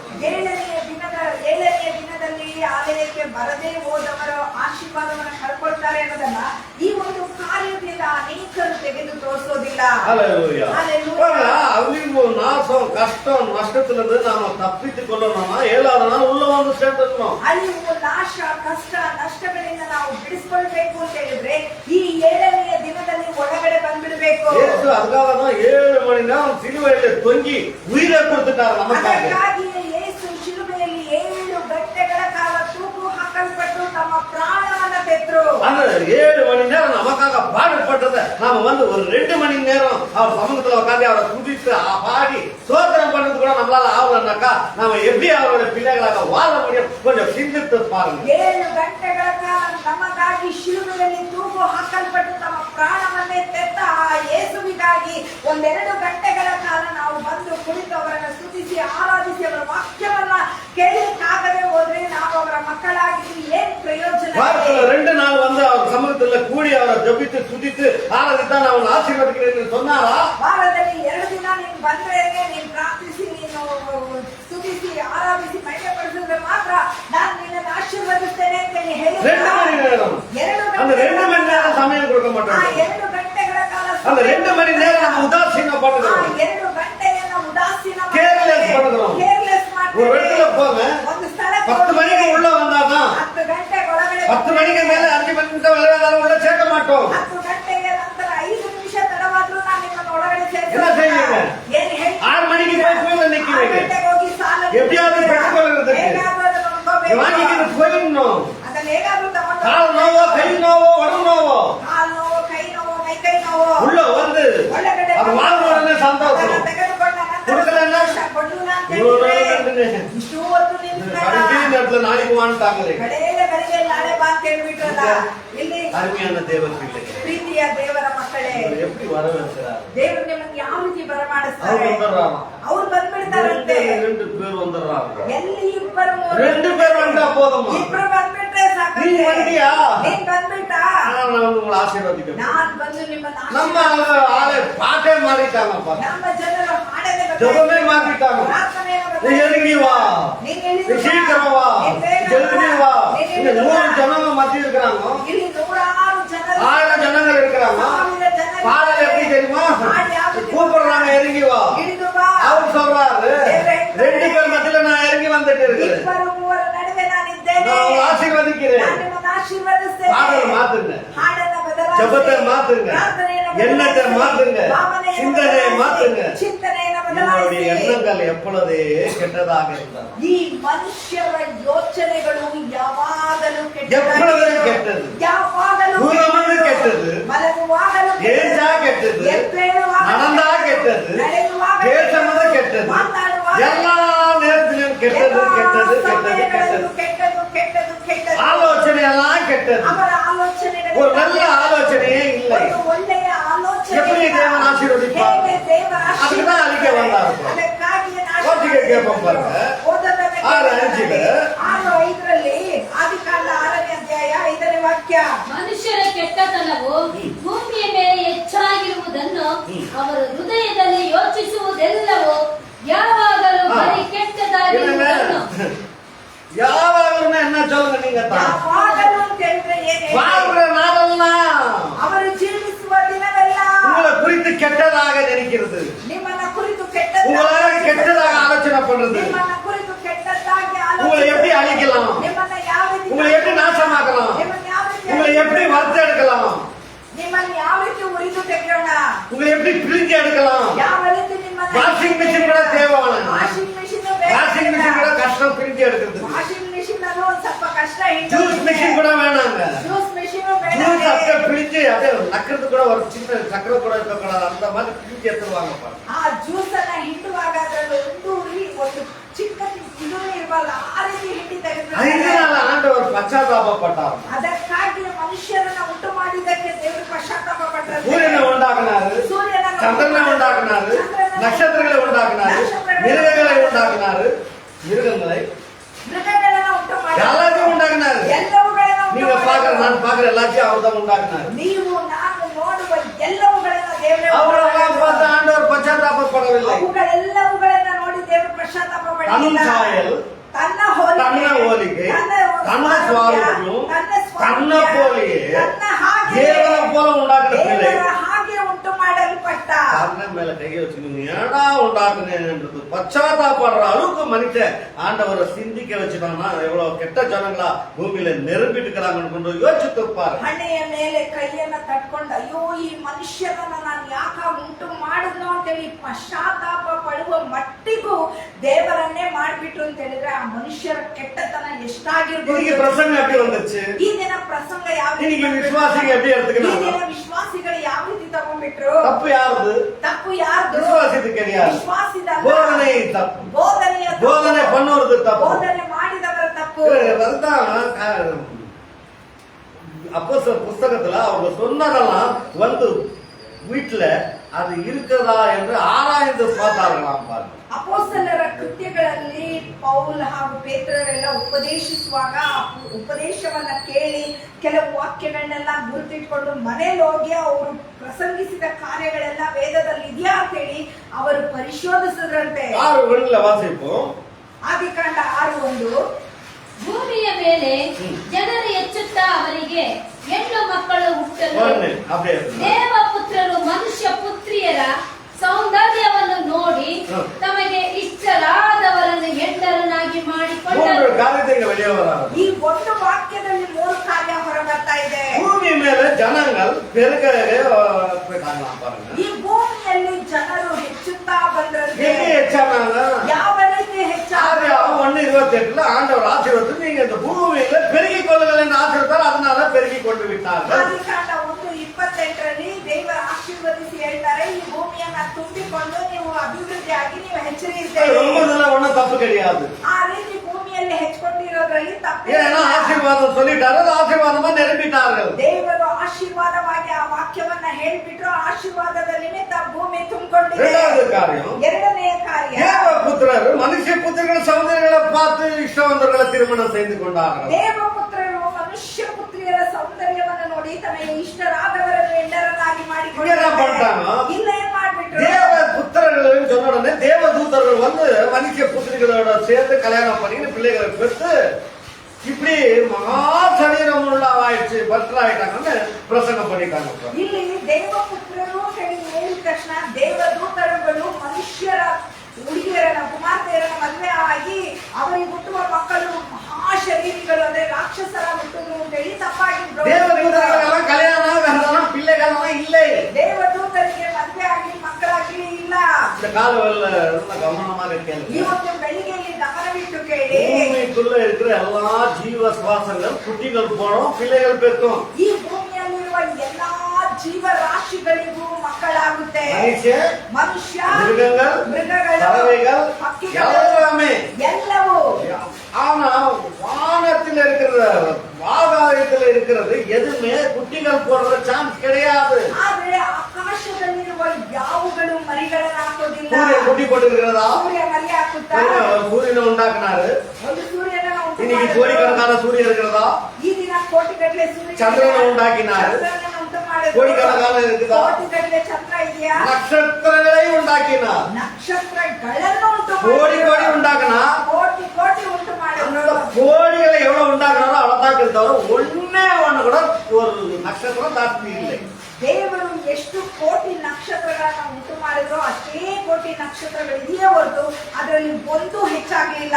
தேவதூதர்களை உண்டாக்கி வைத்திருக்கிறார். ದೇವದೂತರುಗಳನ್ನ ಉಂಟು ஆனா தேவதூதர்கள் ಮಾಡಿದ್ದಾರೆ. அப்படியே இருக்கிறார்கள். ಆ ದೇವದೂತರುಗಳು விழுந்து போன தேவதூதர்கள் இருக்கிறார். ಬಿಟ್ಟು ಹೋದ ದೇವದೂತರುಗಳು விழுந்து ಇದ್ದಾರೆ. போனவங்க அங்க திரும்பி இன்னும் விழுந்து போனது பதிலா ஒரு 1000 பேர் விழுந்துக்கிறாங்கன்னு சும்மா கணக்கு எடுத்துக்கங்க. ಬಿದ್ದು ಹೋದ ದೇವದೂತರುಗಳಲ್ಲಿ 1000 ಜನ ಬಿದ್ದೋದ್ರು ಅಂತ ಹೇಳಿ ಒಂದು ಲೆಕ್ಕ ஒரு ಹಾಕಿದ್ದಾರೆ. 2000 ஆண்டவர் திரும்பி எக்ஸ்ட்ரா பண்ணி வைக்கல. ಅಲ್ಲಿ ದೇವರು ಇನ್ನೊಂದು 2000 ದೇವದೂತರುಗಳನ್ನ ಉಂಟು ಮಾಡಿ மேல பெருகாது, ಮೇಲೆ ಅಭಿವೃದ್ಧಿ ಆಗೋದಿಲ್ಲ. மேல இருந்து நமக்கு பெருக வைக்கிறாரு. ಮೇಲಿದ್ದುಕೊಂಡು ನಮ್ಮನ್ನ ಅಭಿವೃದ್ಧಿ ஆசீர்வாதத்தோட பெருக வைக்கிறாரு. ಆಶೀರ್ವಾದದಲ್ಲಿ ஒண்ணுமே ಹೆಚ್ಚಿಸ್ತಾರೆ. இல்லையா சிஸ்டர்? ಏನು ಇಲ್ವಾ ಸಿಸ್ಟರ್? ஒண்ணுமே இல்லையா பிரதர்? ಏನು ಇಲ್ವಾ ಬ್ರದರ್? நீங்க அறிக்கை செய்யுங்க. ಈ ದಿನ ನೀವು ಅರಿಕೆ ಮಾಡಿ நான் பூமிக்குள்ள வாழ்கிறவர், ನಾನು ಭೂಮಿಯಲ್ಲಿ ಜೀವಿಸುವ ஆசீர்வாதமான பிள்ளை, ಆಶೀರ್ವಾದವಾದ அபிவிருத்தியான பிள்ளை. ಅಭಿವೃದ್ಧಿಯಾದ நான் பிள்ளைகள் பிள்ளைகள் பிள்ளைகள் பிள்ளைகளை காண்பேன். ನಾನು ಮಕ್ಕಳ ಮಕ್ಕಳ ಮಕ್ಕಳ ಮಕ್ಕಳನ್ನು ಕಾಣುವೆ. அதான் போன வாரம் எடுத்து சொன்னேன். ಅದನ್ನೇ ಕಳೆದ ವಾರ அண்ணா சேனாதீஸ்வர கர்த்தனை குறித்து பேசினார். ಹನ್ನೆರಡು ಸೇನಾಧೀಶ್ವರನಾದ ಯೆಹೋವನನ್ನ ಕುರಿತು சேனைகளை உருவாக்குற கர்த்தரை பேசினார். ಸೇನೆಗಳನ್ನು ಉಂಟು ಮಾಡುವ ದೇವರನ್ನ பூமிக்குள்ள ಮಾತಾಡುವ. வாழ்கிற நான் அது எப்படி மலடி ஆக முடியும்? ಈ ಭೂಮಿಯಲ್ಲಿ ಜೀವಿಸುವ ನಾನು ಅದು ಹೇಗೆ நான் வானத்துக்குள்ள இருக்கிறவர் அல்ல, ಆಕಾಶದಲ್ಲಿರುವವಳಲ್ಲ. நான் சூரியன் அல்ல, ನಾನು ಸೂರ್ಯನಲ್ಲ. நான் சந்திரன் அல்ல, நான் நட்சத்திரம் அல்ல, நான் பெண்ணு. ನಾನು ಹೆಣ್ಣು. அப்படின்னா என் பிள்ளை வரணும். ಆದ್ದರಿಂದ ನನಗೆ ಮಗು ಹುಟ್ಟಬೇಕು. அடுத்தது வாசித்து பாருங்க. ಅದರ ನಂತರ 6 பிள்ளைக்கு தாயாகிவிட்டார். 6 ಮಕ್ಕಳನ್ನ ಹೆತ್ತುತ್ತಾಳೆ. அப்ப இங்க தேவ புத்திரர்னு சொன்ன உடனே யாரை குறிக்கிறது என்றது நம்ம இன்னைக்கு பார்க்கலாம். ಈ ದೇವ ಪುತ್ರರು ಅಂದ್ರೆ ಈ ವಾಕ್ಯ ಯಾರನ್ನ ಸೂಚಿಸುತ್ತೇವೆ? அதுக்கு முன்னால தேவ தூதர்களுக்கு கல்யாணம் இல்லை, பிள்ளைகள் இல்லை என்றது தெரிஞ்சு கொள்ளுங்க. ಅದಕ್ಕಿಂತಲೂ ಮುಂಚೆ ದೇವ ದೂತರುಗಳಿಗೆ ಮದುವೆ ಇಲ್ಲ, ಮಕ್ಕಳಿಲ್ಲ ಅನ್ನೋದನ್ನ யோவான் ತಿಳಿದು 8:43 ಯೋಹಾನ 8:43 யார் பிள்ளைகள் என்று சொல்றாரு? ಯಾರು ಮಕ್ಕಳು ಅಂತ ಹೇಳಿ ಹೇಳ್ತಾರೆ? யாரெல்லாம் தேவன் பிள்ளைகள் என்று சொல்றாரு? ಯಾರೆಲ್ಲ ದೇವರ ಮಕ್ಕಳು? யார் காது கொடுக்காதவர்கள் தேவன் பிள்ளைகள் என்று சொல்றாரு? ಯಾರು ಕಿವಿ ಕೊಡದವರು ದೇವರ ಮಕ್ಕಳಲ್ಲ ಅಂತ ಹೇಳಿ யார் 7ஆவது நாள்ல வந்து சேராதவர்கள் யார் என்று சொல்றாரு? 7ನೇ ದಿನದಲ್ಲಿ ಬಂದು ಸೇರದೇ ಇರುವವರು ಯಾರು ಅಂತ ಹೇಳಿ ಹೇಳ್ತಾರೆ? 42 ல இருந்து வாசிங்க. 42ರಿಂದಲೇ ಓದಿ. ದೇವರು ನಿಮ್ಮ ತಂದೆಯಾಗಿದ್ದಾರೆ, ನನ್ನನ್ನು பாருங்க, ಪ್ರೀತಿಸುತ್ತಿದ್ದಾರೆ. தேவனுடைய தகப்பனாக இருந்தால் தேவனை நீங்கள் அன்பு கூறுகிறீர்களே. ದೇವರು ನಿಮ್ಮ ತಂದೆ ಆಗಿದ್ದಿದ್ರೆ ನೀವು ದೇವರನ್ನ ಪ್ರೀತಿಸ್ತಾ ಇದ್ರಲ್ವಾ? இரண்டாவது, ಯಾಕೆಂದರೆ ನಾನು ದೇವರಿಂದಲೇ ಹೊರಟು ಲೋಕಕ್ಕೆ ಬಂದವನಾಗಿದ್ದೇನೆ. ನನ್ನಷ್ಟಕ್ಕೆ ನಾನೇ ಬರಲಿಲ್ಲ, ಆತನೇ ನನ್ನನ್ನು ಕಳಿಸಿದ್ದಾರೆ. ನೀವು ನನ್ನ ಮಾತನ್ನು ಗ್ರಹಿಸದೇ ಇರುವುದಕ್ಕೆ ಕಾರಣವೇನು? ನನ್ನ ಬೋಧನೆಗೆ ಕಿವಿಗೊಡಲಾರದ என் வார்த்தைக்கு, என் போதனைக்கு நீங்க காது கொடுக்காததுக்கு என்ன காரணம்? ನನ್ನ ವಾಕ್ಯಕ್ಕೆ, ನನ್ನ ಬೋಧನೆಗೆ ಕಿವಿಗೊಡದೇ ಇರುವುದಕ್ಕೆ ಕಾರಣ ಏನು? போதனையில வந்து உட்கார்ந்து போதனையை கேட்காததுக்கு என்ன காரணம்? ಬೋಧನೆಯಲ್ಲಿ ಬಂದು ಕುಳಿತು ಬೋಧನೆಯನ್ನ ಕೇಳದೆ ಇರುವುದಕ್ಕೆ ಏನು ಕಾರಣ? கர்த்தரா உங்க தகப்பன், பிசாசா உங்க தகப்பன். ದೇವರ ನಿಮ್ಮ ತಂದೆ, ಸೈತಾನನ ನಿಮ್ಮ ತಂದೆ. தகப்பனுடைய வார்த்தையை கேட்டு நீங்க உள்ள வரீங்களா? பிசாசு வார்த்தையை கேட்டு வெளியே நிக்கிறீர்களா? ತಂದೆಯ ಮಾತನ್ನ ಕೇಳಿ ಒಳಗಡೆ ಬರ್ತೀರಾ? ಸೈತಾನನ ಮಾತನ್ನ ಕೇಳಿ ಹೊರಗಡೆ யார் ನಿಲ್ತೀರಾ? ನೀವು? ಯಾರು ನೀವು? எப்படி பேசுறாரு பாருங்க, படிங்க. ಯಾರು ಸೈತಾನನು ನಿಮ್ಮ ತಂದೆ, ಹಾ. ನೀವು ಆ ತಂದೆಯಿಂದ ಹುಟ್ಟಿದವರಾಗಿದ್ದು ನಿಮ್ಮ ತಂದೆಯ ದುರುಚ್ಛೆಗಳನ್ನೇ ನಡೆಸಬೇಕೆಂದಿದ್ದೀರಿ. ಅವನು ಆದಿಯಿಂದಲೂ ಕೊಲೆಗಾರನಾಗಿದ್ದನು, ಸತ್ಯದಲ್ಲಿ ನಿಲ್ಲಲಿಲ್ಲ.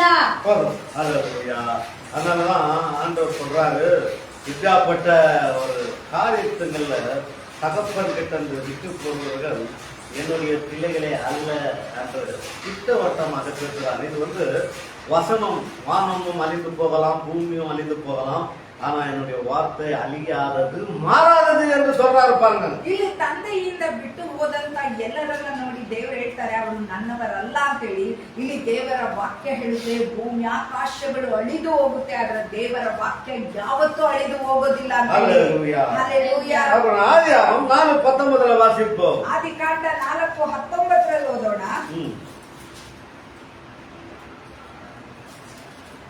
ಆದಿಕಾಂಡ 4:19 ಲೆಮೆಕನು ಆದ ಚಲ್ಲ ಎಂಬ ಇಬ್ಬರ ಹೆಂಡರನ್ನು ಮಾಡಿಕೊಂಡನು. ಆದಳು ಯಾವಾಲನನ್ನು ಎತ್ತಳು ದನ ಕರುಗಳನ್ನು ಸಾಕುವವರಾಗಿದ್ದು ಗುಡಾರಗಳಲ್ಲಿ ವಾಸಿಸುವರೆಲ್ಲರ ಮೂಲ ಪುರುಷರು ಇವನೇ. அல்லேலூயா. பாருங்க எங்க ஆரம்பிச்சிச்சு ஃபர்ஸ்ட் ப்ராப்ளம். ಮೊದಲು ಸಮಸ್ಯೆ ಎಲ್ಲ ಆರಂಭವಾಯಿತು 4:19 4:19 ரெண்டு மனைவியை இஷ்டப்பட்டு இதயத்துல ஆசைப்பட்டு தலையில சிந்தனையில எண்ணப்பட்டு அப்ப உள்ள ஒரு காரியம் உள்ள வந்தது. ಮೊಟ್ಟ ಮೊದಲು ಅವನ ಚಿಂತನೆಯಲ್ಲಿ ಪ್ರೇರೇಪಿಸಲ್ಪಟ್ಟು ಕೆಟ್ಟ ಭಾವನೆ ಅವನಲ್ಲಿ ಉಂಟಾಗಿ ಎರಡು ಹೆಂಡತಿಯನ್ನ ಮಾಡಿಕೊಂಡ. இப்படியே அது ரொம்பின்னு வராங்க. ಹೀಗೆಯೇ ಅದನ್ನು ತುಂಬಿಸ್ಕೊಂಡು ಬರ್ತಾನೆ. ಆದರೆ ஆதாமுடைய பிள்ளையாகிய சேத்துவை பெற்றெடுத்தான். ಆದಿ ಕಾಂಡದಲ್ಲಿ ಆದಾಮನು ಸೇತನನ್ನ ஆதாமுக்கு பதிலா சேத்துவை பெற்றெடுத்தான். ಆದಾಮನು ಏಬೇಲನಿಗೆ ಬದಲಾಗಿ ಸೇತುವನ್ನ ಪಡಿತಾನೆ. 4:25 ವಾಸಿங்க. ಆದಿ ಕಾಂಡ 4:25 ಓದಿ. ಆದಾಮನು ತಿರುಗಿ ತನ್ನ ಹೆಂಡತಿಯನ್ನು ಕೂಡಲು ಆಕೆ ಗಂಡು ಮಗುವನ್ನು ಎತ್ತು ಕಾಯಿನನು ಕೊಂದು ಹಾಕಿದ ಏಬೇಲನಿಗೆ ಬದಲಾಗಿ ದೇವರು ನನಗೆ ಬೇರೆ ಸಂತಾನವನ್ನು ನೇಮಿಸಿದ್ದಾನೆಂದು ಆ ಮಗುವಿಗೆ ಸೇತಾನೆಂಬ ಹೆಸರಿಟ್ಟಳು.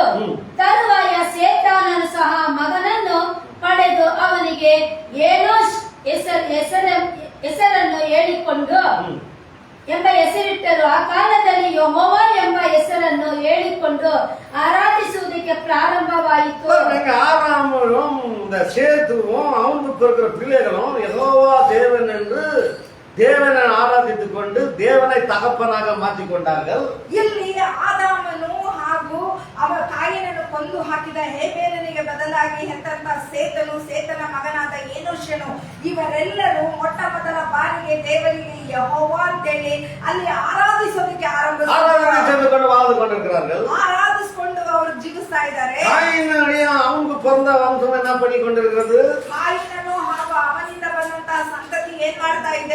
ரெண்டு பண்ணச்சு பொண்டாட்டி ಮೊದಲು ಎರಡು ಹೆಂಡತಿಯರನ್ನ இப்போ வந்து பாத்துச்சு. ಈಗ ಬಂದೋಡು சேத்துவிನ குடும்பத்தை பாத்துச்சு. ಸೇತುವಿನ ಕುಟುಂಬವನ್ನು ಏನೋಷನ ಕುಟುಂಬத்தை பாத்துச்சு. ಏನೋಷನ ಕುಟುಂಬವನ್ನು ನೋಡಿತು. ஆதாமுடைய குடும்பத்தை பாத்துச்சு. ಆದಾಮನ ಕುಟುಂಬವನ್ನು ನೋಡಿತು. அந்த பெண்களெல்லாம் பாத்துச்சு. ಬಂದು ಆ ಕುಟುಂಬದವರನ್ನೆಲ್ಲ அந்த ನೋಡಿ பெண்களை பார்த்து இஷ்டப்பட்டுச்சு. ಆ ಹೆಣ್ಣುಗಳನ್ನು ನೋಡಿ இஷ்டம் அந்த பெண்களை கல்யாணம் பண்ணி ಇಷ್ಟವಾದಂತ ಹೆಣ್ಣುಗಳನ್ನು ಮೊದಲು 1 2 ಮೊದಲು 1 2 7 8 ಇವತ್ತು 7 8 இன்னைக்கல்ல இந்த காரியத்தில் ಈ ವೇದದ ಕಾರ್ಯದಲ್ಲಿ 7 8 7 8 அது மாத்திரமல்ல தினந்தோறும் சிந்தனையில யாரை கட்டிக்கலாம் யாரை கட்டலாம் இன்னைக்கு சுத்தலாம் காலில் பல்ல வெளியே வந்து நின்றா ராத்திரி தூங்குற வரைக்கும் அதே யோசனை தான். தேவன் கிடையாது, வசனம் கிடையாது, ஆராதனை கிடையாது, எதுவுமே கிடையாது. ಇವರು ಪ್ರತಿದಿನ ಇದೇ ಚಿಂತನೆಯನ್ನ ಯಾರನ್ನ ಮದುವೆ ಮಾಡ್ಕೊಳ್ಳೋಣ ಅದೇ ರೀತಿ ಈ ದಿನಗಳನ್ನು ನೋಡಿ ಬೆಳಿಗ್ಗೆ ಎದ್ದು ಬ್ರಷ್ ಇಟ್ಕೊಂಡ್ಬಿಟ್ಟಿರ್ತಾರೆ. ರಾತ್ರಿ ಆಗೋದು ಬೇಡದ ಚಿಂತೆನ ತಲೆಯಲ್ಲಿ ತುಂಬಿಸ್ಕೊಂಡಿರ್ತಾರೆ. தேவ புத்திரர்கள்னா தேவனை ஆராதிக்க நீங்கெல்லாம் நாமெல்லாம் யாருன்னு சொல்றோம்? தேவனுடைய பிள்ளைகள் என்று சொல்றோம். ಈ ದಿನ ದೇವ ಪುತ್ರರು ಅಂತ ಹೇಳಿದ್ರೆ ನಿಮ್ಮನ್ನ ನಮ್ಮನ್ನ ಏನು ಹೇಳಿ ಹೇಳ್ತಾರೆ? ದೇವರನ್ನ ಆರಾಧಿಸುವವರು ನಾವು ದೇವರ ಪುತ್ರ ಪೌತ್ರಿಯರು. நம்ம பிசாசு பிள்ளைன்னு சொல்வாரா? ನಮ್ಮನ್ನ ದೆವ್ವದ ಮಕ್ಕಳೇ ಅಂತ ಹೇಳಿ ಹೇಳ್ತಾರಾ? வாசிக்க கேட்போம். ரோமர் புத்தகத்துல 8ஆம் அதிகாரம் ರೋಮಾಪುರದವರಿಗೆ ಪುಸ್ತಕದಲ್ಲಿ 8ನೇ ಅಧ್ಯಾಯ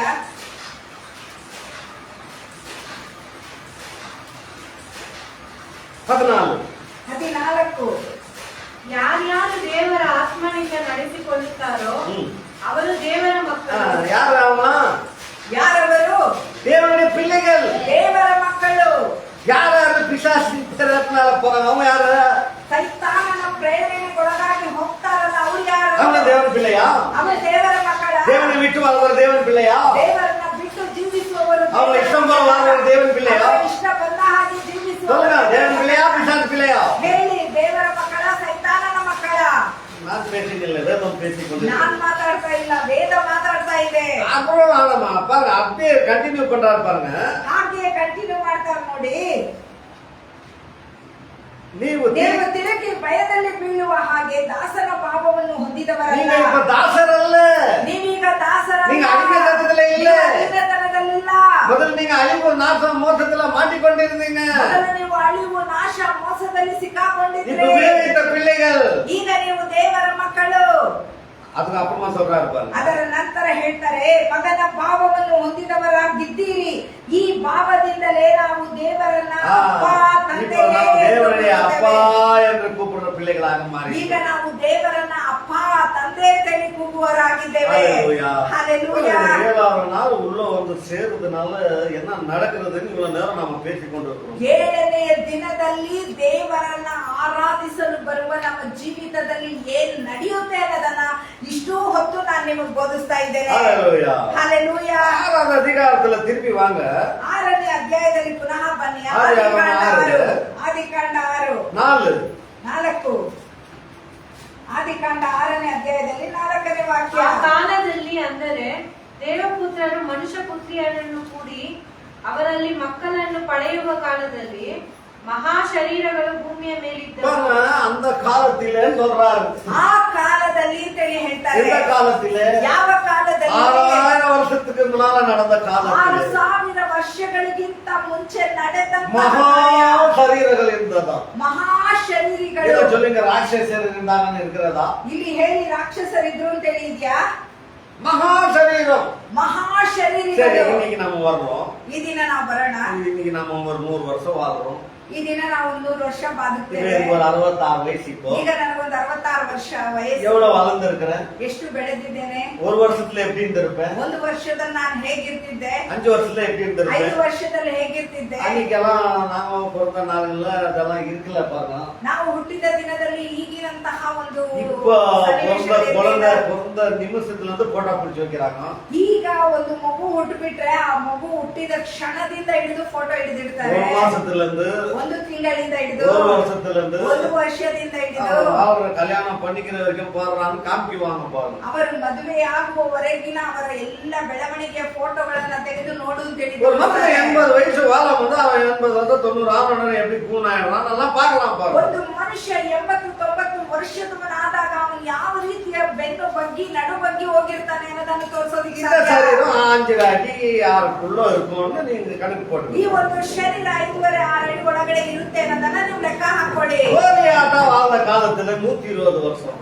ಗೋಲಿಯಾತನು ಜೀವಿಸಿದ ದಿನಗಳಲ್ಲಿ 120 ವರ್ಷ. கோலியாத்தாவை ராட்சசன் என்று பைபிள் சொல்லியிருக்கிறதா? ಗೋಲಿಯಾತನನ್ನ ರಾಕ್ಷಸ ಅಂತೇಳಿ ಬೈಬಲ್ ಹೇಳಿದೆ. சொல்லுங்க பார்க்கலாம். ಎಲ್ಲಾದ್ರೂ ನೀವು ಓದ್ಬಿಟ್ಟು ನಮ್ಗೆ ಹೇಳಿ ಯಾವುದು ರಾಕ್ಷಸ ಅಂತ ಹೇಳಿ. ரணசூரன்னு சொல்லுது. ರಣವೀರರು ಅಂತ ಹೇಳಿ ಹೇಳುತ್ತೆ. ರಣசூரன்னு சொல்லுது. ರಣಶೂರ ಅಂತ ಹೇಳಿ சொல்லுது. ಅವರು ಎತ್ತರದವರಾಗಿದ್ರು, ಚೆನ್ನಾಗಿ ದೃಢ ಕಾಯರಾಗಿದ್ರು. ராட்சசன் என்று சொல்லுது. ರಾಕ್ಷಸರು ಅಂತ ಹೇಳಿ ಹೇಳಿದೆ. வாசிக்க கேட்போம். 1 சாமுவேல் புத்தகத்துல 1 ಸಾಮುವೇಲ ಪುಸ್ತಕದಲ್ಲಿ 17வது அதிகாரம். 17ನೇ ಅಧ್ಯಾಯ. இதெல்லாம் கத்துக்கங்க. சும்மா கோலியாத்த ராட்சச வந்து நின்றான், ராட்சச போல இருந்தா கத்தனா, அதெல்லாம் பேசக்கூடாது. 1 ಸಾಮುವೇಲ 17ನೇ ಅಧ್ಯಾಯದಲ್ಲಿ ನೋಡುವಾಗ ಸುಮ್ಮನೆ ನಾವು ನೋಡ್ಬೇಕು. 17:4 17:4 ಉಭಯರ ಮಧ್ಯದಲ್ಲಿ ಒಂದು ತಗ್ಗು ಇತ್ತು. ಫಿಲಿಷ್ಟಿಯರ ಪಾಳೆಯದಿಂದ ಗತ್-ಊರಿನವನಾದ ಗೋಲಿಯಾತನೆಂಬ ಒಬ್ಬ ರಣಶೂರನು ಹೊರಟು ಬಂದನು. என்ன சொல்லுங்க? ಏನ್ ಹೇಳಿ? கோலியாத்த ராட்சசன் சொல்றா, ಗೋಲಿಯಾತನೆಂಬ ರಾಕ್ಷಸ ಅಂತ ಹೇಳುತ್ತಾ, ರಣಶೂರ ಅಂತ ಹೇಳುತ್ತಾ. அவனுடைய உடம்பு நான் எப்படி இருக்குதுன்னு சொல்லிட்டு ಅವನ பாருங்க. ಶರೀರವು ಯಾವ ರೀತಿ ಇರುತ್ತೆ ಅಂತ ಇಲ್ಲಿ ಹೇಳ್ತಾ ಇದೆ ನೋಡಿ. ಅವನು 6.5 ಮೊಳ ಎತ್ತರದವನಾಗಿದ್ದನು. ಅವನ ಶಿರಸ್ತ್ರಾಣವು ತಾಮ್ರದ್ದು, ಅದೇ ಲೋಹದ ಬಿಲ್ಲೆಗಳಿಂದ ಪರಪರೆಯಾಗಿ ಜೋಡಿಸಲ್ಪಟ್ಟ. கோலியாத்தை பத்தி எங்கெல்லாம் இருக்குதோ படிச்சுட்டு அவனை குறித்து ராட்சசான் என்று சொல்லியிருந்தா எடுத்துன்னு வந்துருங்க. ನೀವು ಗೋಲಿಯಾತನನ್ನ ಕುರಿತು ವೇದದಲ್ಲಿ ಎಲ್ಲಾ ಸ್ಥಳಗಳಲ್ಲಿ ಓದ್ಬಿಟ್ಟು ಅವನನ್ನ ಕುರಿತು ರಾಕ್ಷಸ ಅಂತೇಳಿ ಏನಾದ್ರೂ ಹೇಳಿದ್ಯಾ ಅದನ್ನ ತಂದು ನನಗೆ ತೋರಿಸಿ. ஹல்லேலூயா. ಹಲ್ಲೆಲೂಯಾ. தலையை வெட்டமன்னு கூட சொல்லல அந்த வார்த்தை. ಅವನ ತಲೆಯನ್ನ ಕಡಿಯುವಾಗಲೂ ಸಹ ಒಂದು ಪದ ಹೇಳಿಲ್ಲ. வாசிக்க கேட்போம். 54 அதுலயே 17 ಇದು 1 ಸಾಮುವೇಲ 17ರಲ್ಲಿ 54. ದಾವೀದನು ಆ ಫಿಲಿಷ್ಟಿಯನ ತಲೆಯನ್ನು ಯೆರೂಸಲೇಮಿಗೆ ಒಯ್ದನು. ಅವನ ಆಯುಧಗಳನ್ನು ತನ್ನ ಗುಡಾರದಲ್ಲಿ ಆ ರೀತಿ ಹೇಳಿ ಮುಗಿಸ್ತಾ ಇದ್ದಾರೆ. ಆದರೆ ராட்சசன் என்று உயர்த்தாதீங்க, ಅವನನ್ನ ರಾಕ್ಷಸ ಅಂತೇಳಿ ಮುನ್ನತಿಸಲೂಬೇಡಿ, பண்ணாதீங்க. ಏನು ಮಾಡಬೇಡಿ. முன்னால எவ்வளோ பெரிய ஆளா எவ்வளோ பலசாலியா வந்து நின்றாலும் உங்க காலடியில ஆண்டவர் கீழே போட்டு ஒண்ணுமில்லாத ஆக்குறாங்க என்று இந்த காலவெளியில ನಿಮ್ಮ ಮುಂದೆ ನಿಮಗೆ ವಿರುದ್ಧವಾಗಿ ಎಷ್ಟೇ ದೊಡ್ಡ ಬಲಿಷ್ಠನು ಬಂದು ದೇವರು ಅವನನ್ನು ನಿಮ್ಮ ಕಾಲ ಕೆಳಗೆ ಹಾಕ್ತಾರೆ ಅನ್ನೋದನ್ನ ಮರಿಬೇಡಿ. ஹalleluya. ஹalleluya. அதுல இருக்கிற ஒவ்வொரு வசனமும் உங்களுக்கு காமிச்சிருந்தது. ಅದಕ್ಕಾಗಿಯೇ ಆ ವಾಕ್ಯವನ್ನ ಒಂದೊಂದಾಗಿ ನಾನು ನಿಮಗೆ ತೋರಿಸ್ತಾ ಮಹಾಶರೀರ ಇದ್ದೇನೆ. என்ன? ಮಹಾಶರೀರ ಅಂದ್ರೆ ಏನು? ದೇವಪುತ್ರಿಯರು என்ன ಅಂದ್ರೆ ಏನು? எப்பொழுதும் கெட்டது ஆலோசனை. ಯಾಕೆ ಯಾವಾಗ್ಲೂ ಕೆಟ್ಟ ಆಲೋಚನೆ இதெல்லாம் பார்த்துட்டு ಮಾಡೋದು? தான் ஆண்டவர் இந்த பூமி மேல அழைச்சிட்டு இருப்பார். ಇದನ್ನೆಲ್ಲ ನೋಡಿ ದೇವರು ಈ ಭೂಮಿಯನ್ನ ನಾಶ ಮಾಡೋದಕ್ಕೆ ತೀರ್ಮಾನಿಸಿದ್ರು. ஹalleluya. ஹalleluya. தேவன் பிரீத்தி ಸ್ವರೂಪಿயே என்று சொல்றாங்க. ದೇವರು ಪ್ರೀತಿ ಸ್ವರೂಪಿ ಅಂತ ಹೇಳಿ அவர் ಹೇಳ್ತಾರೆ. அன்பாவே இருக்கிறார் என்று சொல்றாங்க. ಅವರು ಪ್ರೀತಿ ಮಯಿ ಅಂತ ಹೇಳಿ அப்ப ಹೇಳ್ತಾರೆ. இந்த 6வது அதிகாரத்துல ஏன் அழிவு நாசத்துல கொண்டு வந்தார்? ಈ 6ನೇ ಅಧ್ಯಾಯದಲ್ಲಿ ಯಾಕೆ ಅಳಿವು ನಾಶನವನ್ನ ತಂದ್ರು? அவர் மனம் திரும்புறதுக்கு ஒரு வாய்ப்பு கொடுக்கலையா? ಅವರ ಮನ ತಿರುಗುವುದಕ್ಕೆ ಒಂದು ಅವಕಾಶ ಕೊಡ್ಲಿಲ್ವಾ? யோசிக்க வேண்டியமான விஷயம். ಯೋಚಿಸಬೇಕಾದ ಒಂದು ವಿಷಯ ಕೊಟ್ರು. அந்த கப்பலை கட்டுறதுக்கு ஆர்டர் கொடுக்கும்போது ಆ ನಾವೆಯನ್ನ ಕಟ್ಟಲು ಒಂದು ಆಜ್ಞೆಯನ್ನ ಹೊರಡಿಸುವಾಗ சும்மா 4 நாள்ல 10 நாள்ல மாசத்துல வருஷத்துல முடிக்கிற காரியம் அல்ல. ಆ ಒಂದು ನಾವೆಯನ್ನ ಕಟ್ಟೋದು ಒಂದು 4 ವರ್ಷ 6 ವರ್ಷ 10 ವರ್ಷದಲ್ಲಿ ಮುಗಿಸುವ ಕಾರ್ಯ ಅಲ್ಲ. 100 வருஷம் 100 ವರ್ಷ 100 வருஷம் அவன் கட்டி முடிக்கணும். 100 ವರ್ಷ ನಾವೆಯನ್ನ ಕಟ್ಟಿ 100 ಮುಗಿಸ್ಬೇಕು. வருஷம் அவன் பிரசங்கம் பண்ணணும். 100 ವರ್ಷ ಅವನು ಪ್ರಸಂಗಿಸ್ಬೇಕು. 100வது வருஷத்துல எல்லாரும் உள்ள வந்து சேர்ந்துடணும். ಆ 100ನೇ ವರ್ಷದಲ್ಲಿ ಎಲ್ಲರೂ ಒಳಗಡೆ ಬಂದು ಸೇರ್ಬೇಕು. 100வது வருஷத்துக்கு அப்புறம் வர 7வது நாள்ல அழிவுல போறியா உள்ள வந்து நாசத்துல இருந்து நாடு வெளியே போய் நாசத்துல போறியா உள்ள வந்து அழிவுல இருந்து தப்பித்துக் கொள்கிறியா நீ எடுக்கிற தீர்மானம். ಆ 100ನೇ ದಿನದ ನಂತರ ಒಳಗಡೆ ಬಂದು ನೀನು ತಪ್ಪಿಸ್ಕೊಳ್ತೀಯಾ ಅಥವಾ ನಾವೆಯಿಂದ ಹೊರಗಡೆ ಹೋಗಿ ಅಳಿವಿನಲ್ಲಿ ನಾಶನದಲ್ಲಿ ಹೋಗ್ತೀಯಾ ಅನ್ನೋದನ್ನ ನೀನ್ ತೆಗೆದುಕೊಳ್ಳಬೇಕಾದ ತೀರ್ಮಾನ. ஹalleluya. ಹಲ್ಲೆಲೂಯಾ. உள்ள வந்து ಒಳಗಡೆ ಬಂದು ஆசீர்வாதத்துல சேர்ந்தவர்கள் ಆಶೀರ್ವಾದದಲ್ಲಿ ಸೇರಿದವರು வாழ்ந்து வந்தார்கள். ಅವರು ಬದುಕಿದರು. வராத போனவர்கள் ಬರದೆ ಹೋದವರು ஆண்டு போனார்கள். ಅವರು ನಾಶವಾದರು. எப்படி ಹೇಗೆ? ஆண்டவர் வந்து 6:13 வாசிங்க. ಆದಿಕಾಂಡ 6:13 ಓದಿ ನೋಡಿ. ಆಗ ದೇವರು ನೋಹನಿಗೆ ಎಲ್ಲಾ ದೇಹಿಗಳಿಗೂ ಅಂತ್ಯವನ್ನು ತೀರ್ಮಾನಿಸಿದ್ದೇನೆ. ಭೂಲೋಕವು ಅವರ ಅನ್ಯಾಯದಿಂದ ತುಂಬಿ ಅದೇ. ನಾನು ಅವರನ್ನು ಭೂಮಿಯ ಮೇಲಿರುವುದೆಲ್ಲವನ್ನು ಅಳಿಸಿ ಬಿಡುತ್ತೇನೆ. ನೀನು ತುರಾಯಿ ಮರದಿಂದ ನಾವೆಯನ್ನು ಮಾಡಿಕೋ, ಅದರಲ್ಲಿ ತುಂಬಾ ಕೋಣೆಗಳು ಇರಬೇಕು, ಒಳಕ್ಕೂ ಹೊರಕ್ಕೂ ರಾಳವನ್ನು ಹಚ್ಚು. பாருங்க இங்க ஆண்டவர் வந்து தீர்மானம் செய்துட்டு தான் அழிக்க போறாரு பாருங்க. ಇಲ್ಲಿ ದೇವರು ತೀರ್ಮಾನವನ್ನ ಮಾಡಿ ಅದನ್ನ ಅಳಿಸ್ತಾರೆ. ಯಾಕೆ? பூலோகம் அநியாயத்திலிருந்து நிரம்பி இருக்கிறது. ಭೂಲೋಕವು ಅನ್ಯಾಯದಿಂದ ತುಂಬಿದೆ. அது அழிக்கலன்னா ಆ ದಿನ ಅಳಿಸಲಿಲ್ಲ இன்னைக்கு எப்படி ಅಂದ್ರೆ இருக்கும்? ಈ ದಿನ ಯಾವ ರೀತಿ நீங்க ಇರ್ತಾ ಇತ್ತು? நானெல்லாம் அழிவுல இந்த அநியாயத்துல ரொம்பி போயிட்டு இருக்கும். ನೀವು ನಾನು ಅಳಿವಿನಲ್ಲಿ ಇದ್ಕೊಂಡು ಅನ್ಯಾಯದಿಂದ ತುಂಬೋಗ್ತಾ ಇದ್ವಿ. எங்க பார்த்தாலும் ஒருத்தவன் நல்லா இருந்திருக்க மாட்டான். ಎಲ್ಲಿ ನೋಡಿದ್ರು ಒಬ್ರು ಒಳ್ಳೆಯವರು ಇರ್ತಾ ஆனா ಇರ್ಲಿಲ್ಲ. ஆண்டவர் என்ன பண்றாரு? ಅದರಿಂದ ದೇವರು ಏನ್ அழிக்க ಮಾಡ್ತಾರೆ? சொல்ல விட்டு அழிக்கிறேன்னு சொல்லிட்டு ಅಳಿಸ್ತೇನೆ ಅಂತ ಹೇಳಿ ஒரு துராய் மரத்தினால ஒரு நாவையை கட்ட சொல்றாரு. ಒಂದು ತುರಾಯಿ ಮರದಿಂದ ನಾವೆಯನ್ನ ಕಟ್ಟೋದಿಕ್ಕೆ ಹೇಳ್ತಾರೆ. துராய் மரம் என்று சொன்னா ತುರಾಯಿ ಮರ ಅಂತ ಹೇಳಿ ಹೇಳಿದ್ರೆ நாசமாகாத ஒரு மரம். ನಾಶವಾಗದ ಒಂದು ಮರ. அந்த தண்ணிக்குள்ள அந்த மரம் வந்து எவ்வளவுதான் இருந்தாலும் ஒரு கட்டளை இட்டு அந்த ராளாவை பூசினால தண்ணி உள்ள போய் எந்த அழிவு நாசத்தை பண்ணாத ஒரு மரம். ಆ ತುರಾಯಿ ಮರಕ್ಕೆ ಆ ಒಂದು ರಾಳವನ್ನೆಲ್ಲ ಹಚ್ಚಿ ಅದನ್ನ ನಾವೆಯಾಗಿ ಕಟ್ಟಿರೋದ್ರಿಂದ ಯಾವುದೇ ಸಂದರ್ಭದಲ್ಲಿಯೂ ಆ ಒಂದು ಮರ ನಾಶವಾಗೋದಿಲ್ಲ. ನೀರು ಆ ನಾವೆಯೊಳಗಡೆ ಹೋಗೋದಿಕ್ಕೆ ಅವಕಾಶನೇ ಇಲ್ಲ. வேற மரத்துல ராளா பூசினாலும் என்ன பூசினாலும் அது பிஞ்சு தண்ணியில ஊறி பிஞ்சிட்டு உள்ள தண்ணி போய் உள்ளக்கிறவங்க நாசம் ஆயிடுவாங்க. ಒಂದು ವೇಳೆ ಬೇರೆ ಮರದಿಂದ ನಾವೆಯನ್ನ ಮಾಡಿ ಅದಕ್ಕೆ ಒಳಗು ಹೊರಗು ರಾಳವನ್ನ ಹಚ್ಚಿದ್ರೆ ನೀರು ಆ ನಾವೆಯೊಳಗಡೆ ಹೋಗಿ ಅದರೊಳಗಡೆ ಇರುವ ಎಲ್ಲವನ್ನ ನಾಶ ಮಾಡ್ಬಿಡ್ತಾ ಇತ್ತು. ஹல்லேலூயா. ಹಲ್ಲೆಲೂಯಾ. அப்போ இந்த நோவாக்கு அடையாளம் இயேசு, ಇಲ್ಲಿ ನೋಹನಿಗೆ ಗುರುತು ಯೇಸು, இந்த கப்பலுக்கு அடையாளம் சிலுவை. ಈ ಒಂದು ನಾವೆಗೆ ಗುರುತು ಏನು ಅಂತ ಹೇಳಿದ್ರೆ யாரெல்லாம் இந்த கப்பலுக்குள்ள உள்ள வந்து சேர்ந்தார்களோ அவர்கள் ரட்சிக்கப்பட்டார்கள். ಯಾರೆಲ್ಲ ಈ ನಾವೆ ಒಳಗಡೆ ಬಂದು ಸೇರಿದ್ರು ಅವರೆಲ್ಲ ರಕ್ಷಿಸಲ್ಪಟ್ಟರು. யார் சிலுவையின் அடியில வந்து சிலுவையிலே இயேசு மரித்தார் என்று எனக்காக சிந்தின அந்த ரத்தம் என்று ஏற்றுக்கொண்டாரோ அவர் ரட்சிக்கப்பட்டார்கள். ಈ ದಿನ ಯಾರೆಲ್ಲ ಶಿಲುಬೆಯ ಬಳಿ ಬಂದು ನನಗಾಗಿ ಸುರಿಸಲ್ಪಟ್ಟ ರಕ್ತ ನನ್ನ ಯೇಸು ನೀವು ಅಂತ ಹೇಳಿ ಯಾರೆಲ್ಲ ಒಪ್ಪಿಸಿಕೊಟ್ರು ಅವರು ರಕ್ಷಿಸಲ್ಪಟ್ರು. நோவா காலத்துல நடந்த பிரசங்கத்தை கேட்டு கேலி பரியாசம் பண்ணி கப்பலாம் மழையா கிளையா அழிவான் நாசமா போடா என்று சொல்லி உதாசீனம் பண்ணவர்கள் செத்து மாண்டு போனார்கள். ನೋಹನ ಕಾಲದಲ್ಲಿ ನೋಹನ 100 ವರ್ಷ ನಾವೆಯನ್ನ ಕಟ್ಟುವಾಗ ಪ್ರಸಂಗಿಸ್ತಾರೆ. ಆದ್ರೆ ಆ ಪ್ರಸಂಗವನ್ನ ಕೇಳಿಬಿಟ್ಟು ಆ ಜನರೆಲ್ಲರೂ ಏನೋ ಅಳಿವಂತೆ ನಾಶನ ಅಂತೆ ಹೋಗುವಂತೇಳಿ ಡೈಲಿ ಪರಿಹಾಸ್ಯ ಮಾಡಿ ನಾಶನಕ್ಕೊಳಗಾಗ್ತಾರೆ.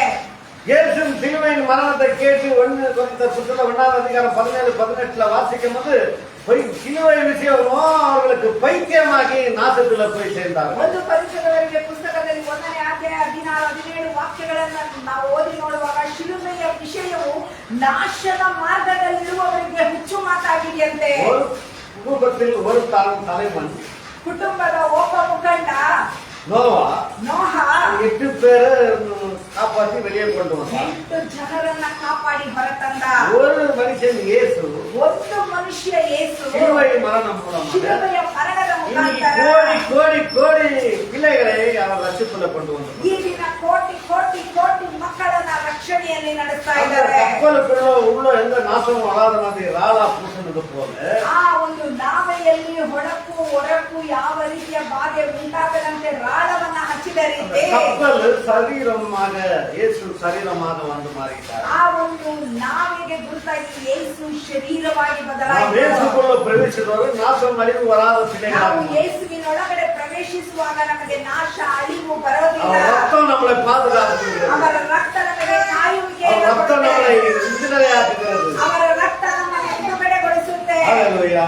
ஹல்லேலூயா. இங்க வாசிக்கும் போது அவர் அழைத்தையெல்லாம் சொல்றாரு பாருங்க. ಇಲ್ಲಿ ನಾವು ಓದು ಮಾಡುವಾಗ ಅಳತೆಯನ್ನೆಲ್ಲ ಹೇಳ್ತಾರೆ. 300 மணம் நீட்டம்னா ಅದು சொல்றாரு. 300 ಮೊಳ ಎತ್ತರ ಅಂತೆಲ್ಲ ஒரு ಹೇಳ್ತಾರೆ. மனுஷன் ಒಂದು ಮನುಷ್ಯ கப்பலை கட்டும் போது கேட்கிற அந்த ஒரு நம்பர்ஸ் எல்லாம் ரொம்ப முக்கியமான ಆ ನಾವೆಯನ್ನ ಕಟ್ಟುವಾಗ ದೇವರು ಹೇಳುವ ಲೆಕ್ಕಾಚಾರ ಒಂದು ಸಂಖ್ಯೆಗಳೆಲ್ಲ ತುಂಬಾ ಮುಖ್ಯ.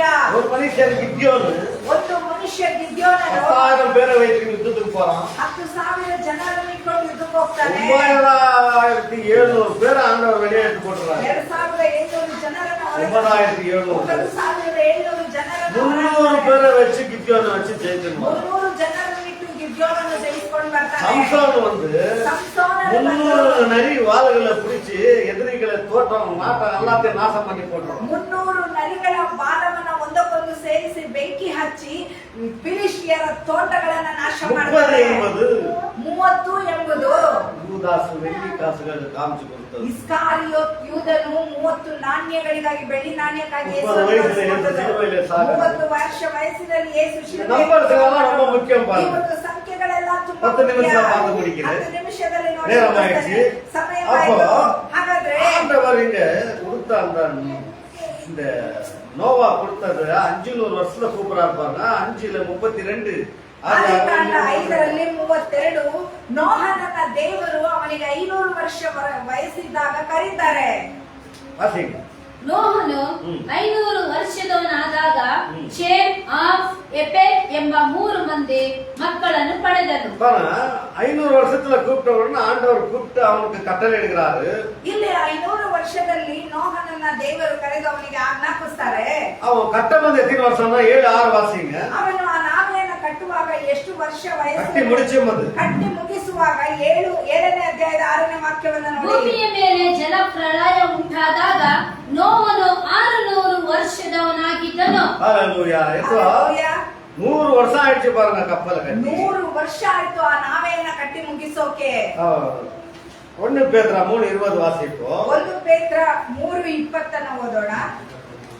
100 வருஷம் பிரசங்கம் பண்ணிக்கிறான். தீர்க்க சாந்தியோட பண்ணி இருக்கிறான். 100 ವರ್ಷ ಪ್ರಸಂಗಿಸಿದ್ದಾನೆ, ದೀರ್ಘ ಶಾಂತಿಯಿಂದ நம்ம ಪ್ರಸಂಗಿಸಿದ್ದಾನೆ. இங்க 2 மணி நேரம் பிரசங்கம் நடக்குது. ஒரு தான் பிரசங்கம். ಇಲ್ಲಿ 2 ಗಂಟೆಗಳ ಕಾಲ ಪ್ರಸಂಗ ಅಲ್ಲ, 1 ಗಂಟೆಗಳ இந்த ಕಾಲ 1 மணி ಪ್ರಸಂಗ. நேரம் கூட டைம் காரணமாகுது பாருங்க. ಆ 1 ಗಂಟೆಗಳ ಕಾಲ ಪ್ರಸಂಗಕ್ಕೆ ಸಮಯವನ್ನು ನೋಡಬೇಕಾಗಿದೆ. பேர் அப்படியே சொல்லிட்டே கொடுக்குறாங்க பாருங்க. ಕೆಲವರು ಹಾಗೆ ಹೇಳ್ಬಿಟ್ಟು ಕೊಡ್ತಾರೆ. இங்க 45 நிமிஷத்துக்கு மேல யாரும் உட்கார்ந்து கேட்க மாட்டாங்க. ಇಲ್ಲಿ 45 ನಿಮಿಷದ ಮೇಲೆ ಯಾರು ಕೂತ್ಕೊಂಡು ಕೇಳೋದಿಲ್ಲ. என்ன உட்கார வச்சு பிரசங்கம் பண்ணா ನನ್ನನ್ನು ಕೂರಿಸ್ಬಿಟ್ಟು ಪ್ರಸಂಗಿಸಿದ್ರೆ நீங்க நாளெல்லாம் பேசுறாங்கன்னா நாங்க உட்கார்ந்து நோட்ஸ் எடுத்து கேட்டு இருப்போம். ದಿನವೆಲ್ಲ ನೀವು ಪ್ರಸಂಗಿಸಿದ್ರು ನಾವು ಕೂತ್ಕೊಂಡು ನೋಡ್ತಾ ಏ. ಇದ್ದೇವೆ. ಯಾಕೆ? அந்த டேஸ்ட் நாங்க கண்டுபிடிச்சிட்டோம். ಆ ಒಂದು ರುಚಿಯನ್ನು ನಾವು இதுல வாழ்வு இருக்கிறது கண்டுபிடிச்சிட்டோம். ಇದರಲ್ಲಿ ಜೀವವಿದೆ ಅನ್ನೋದನ್ನ இதுல ஜீவனை பெற்றுக்கொள்றது கண்டுபிடிச்சிட்டோம். ಇದರಲ್ಲಿ ಜೀವವನ್ನ ಹೊಂದ್ಕೊಳ್ಳೋದನ್ನ மனிதன் வெளியே போய் சாப்பிடுற சாப்பாடுனால பழிக்க மாட்டான். ಮನುಷ್ಯ ಹೊರಗಡೆ ಹೋಗಿ ತಿನ್ನುವ ಊಟದಿಂದ ಬದುಕೋದಿಲ್ಲ. இதுல இருந்து புறப்படுற வார்த்தைனால ஜீவிப்பான். ಈ ವೇದದಿಂದ ಹೊರಡುವ ದೇವರ ವಾಕ್ಯ ವಾಕ್ಯದಿಂದ ಬರುತ್ತಾನೆ. ஆனாலும் உங்களுக்கு நாங்க என்ன பண்றோம், ஒரு 5-10 நிமிஷம் பேசிட்டு மன்னிப்பு கேட்கிறோம். ಆದ್ದರಿಂದ ನಿಮಗೆ ಒಂದು 5-10 ನಿಮಿಷ ಹೆಚ್ಚಾಗಿ ಮಾತಾಡ್ಬಿಟ್ಟು ಕ್ಷಮೆಯನ್ನ ಕೇಳ್ತೇವೆ. ಯಾಕೆ? வராத போயிட்டா ಬರುವ ವಾರ ಬರದೆ இவரு ಹೋಗ್ತಾರೆ. அடுத்து இன்னொரு 15 நிமிஷம் ஜாஸ்தி பேசிட்டு அரங்கிட்டா. ಇವರು ಕುಯ್ ಕುಯ್ ಅಂತ ಹೇಳಿ ಕುಯ್ ಬಿಟ್ಟು நீங்க அப்படி இல்ல, நீங்க அப்படி இல்ல. நான் இங்க வந்து நாங்கள்ல இருந்து பார்த்துட்டு இருக்கிறேன். ನಾನು ಇಲ್ಲಿ ಬಂದ ದಿನದಿಂದ ನೋಡ್ತಾ ಇದ್ದೇನೆ. எல்லாரும் கண்ணு நின்னுக்காம நம்மளை பார்த்து என்ஜாய் பண்ணி கேட்டு இந்த மாதிரி நான் சந்தோஷமா போய்க்கிற நாட்கள் அதிகமாக இருக்குது. ஒரு நாள் கூட நாங்கள் ஒரு பேசின்னு போகும்போது இது சரியா யாரும் கேட்கறீங்க அப்படின்னு கேட்டதே கிடையாது. ಇಲ್ಲಿ ಬಂದು ನಾವು ಪ್ರಸಂಗಿಸಿದ ದಿನದಿಂದ ಎಲ್ಲರೂ ಕಣ್ಣನ್ನ ಹಾಗೆಯೇ ನೋಡ್ಕೊಂಡು ಅಷ್ಟೋ ಒಂದು ಎಂಜಾಯ್ ಮಾಡಿ ದೇವರ ವಾಕ್ಯವನ್ನ ರಿಸೀವ್ ಮಾಡ್ತೀರಾ. ಇಲ್ಲಿ ವಾಕ್ಯವನ್ನ ಕೊಟ್ಬಿಟ್ಟು ನಾವು ಮನೆಗೆ ಹೋಗುವಾಗ ಯಾವತ್ತೂ ನಾವು ಈ ರೀತಿ ಮಾತಾಡ್ಕೊಂಡಿಲ್ಲ, ಅಯ್ಯೋ ಯಾರು ಸರಿಯಾಗಿ ಕೇಳಲ್ಲ ಅಂತೇಳಿ. ಆದ್ರೆ ಇಲ್ಲಿ ಎಲ್ಲರೂ ತುಂಬಾ ಆಸಕ್ತಿಯಿಂದ ಕೇಳ್ತೀರಾ ಅಂತ ಹೇಳ್ಕೊಂಡು ನಾವು ಮಾತಾಡ್ಕೊಂಡು ಹೋಗಿರ್ತೇವೆ. ತುಂಬಾ ಸಂತೋಷದಿಂದ ಹೋಗ್ತೇವೆ. ಒಂದು 10 ನಿಮಿಷ ಹೆಚ್ಚು ಕಮ್ಮಿ ಆಗುತ್ತೆ. ಆ 10 ನಿಮಿಷ ನಿಮ್ಮ ಜೀವನವನ್ನೇ ಬದಲಾಯಿಸ್ಬಿಡುತ್ತೆ. ಇಲ್ಲಿ ಏನ್ ನಡೆಯುತ್ತೆ? நிறைய கோணைகள் பண்ண சொல்றாரு. ತುಂಬಾ ಕೋಣೆಗಳನ್ನ ಮಾಡೋದಕ್ಕೆ ಹೇಳ್ತಾರೆ. 3:20 படிச்சீங்களா? 1 ಪೇತ್ರ 3:20 ಓದಿ. ನೋಹನು ನಾವೆಯನ್ನು ಕಟ್ಟುತ್ತಿರಲು ದೇವರು ದೀರ್ಘ ಶಾಂತಿಯಿಂದ ಕಾದಿದ್ದಾಗ ಆತನಿಗೆ ಅವಿಧೇಯರಾಗಿದ್ದವರ ಬಳಿಗೆ ಹೋಗಿ ಸುವಾರ್ತೆಯನ್ನು ಸಾರಿದನು. ಆ ನಾವೆಯೊಳಗೆ ಕೆಲವರು ಅಂದರೆ 8 ಜನರು ಸೇರಿ ನೀರಿನ ಮೂಲಕ ರಕ್ಷಣೆ ಹೊಂದಿದರು. ತುಂಬಾ ಕೋಣೆ ಕಟ್ಟ ವச்சிருக்காருங்க. ತುಂಬಾ ಕೋಣೆಗಳನ್ನ ಕಟ್ಟಿಸ್ತಾ ಇದ್ದಾರೆ. ಈ ದಿನವೂ ಸಹ சொல்றாங்க ರಷ್ಯಾ ಅಂತ ಹೇಳ್ತಾರೆ. அரேட் ಮಲೆ இருக்குது. ಅಲ್ಲಿ ಅರಾರೋಟ್ ಬೆಟ್ಟ ಇದೆ. அந்த அரேட் மலை மேல இந்த 300 முழம் இந்த மாதிரி உயரமான ஒரு கப்பல் இருக்குது என்று சொல்றாங்க. ಆ ಒಂದು ಅರಾರೋಟ್ ಬೆಟ್ಟದ ಮೇಲೆ ನೋಹನು ಕಟ್ಟಿದ ಆ ನಾವೆ ಈ ದಿನವೂ ಇದೆ ಅಂತ ಹೇಳ್ತಾರೆ. 6000 ವರ್ಷಗಳಿಗೆ ಕಟ್ಟಿದ್ದು ಈ ದಿನದವರೆಗೂ ಅದು ನಾಶ ಆಗ್ಲಿಲ್ಲ. அதுதான் குப்பேறு மரம். ಅದುವೇ ಒಂದು ತುರಾಯಿ ಮರ. அதனால அது மூலமா ஓலுமுள்ள கிள்ளுக்குள்ள இருந்து சாக்லேட் மூலமா கண்டுபிடிச்சா உள்ள 150 ರೈಲ್ ಪಟ್ಟಿ ಮಾಡಿ ಗೂಂಡುங்க இருக்கிறாராம் பாருங்க. ಸ್ಯಾಟಲೈಟ್ ಮುಖಾಂತರ ಎಲ್ಲ ನಾವೆಲ್ಲ ಪರಿಶೀಲಿಸಿ ಎಲ್ಲವನ್ನ ಚೆಕ್ ಮಾಡಿದಾಗ 150 ರೈಲು ಪೆಟ್ಟಿಗೆಗಳಂತ.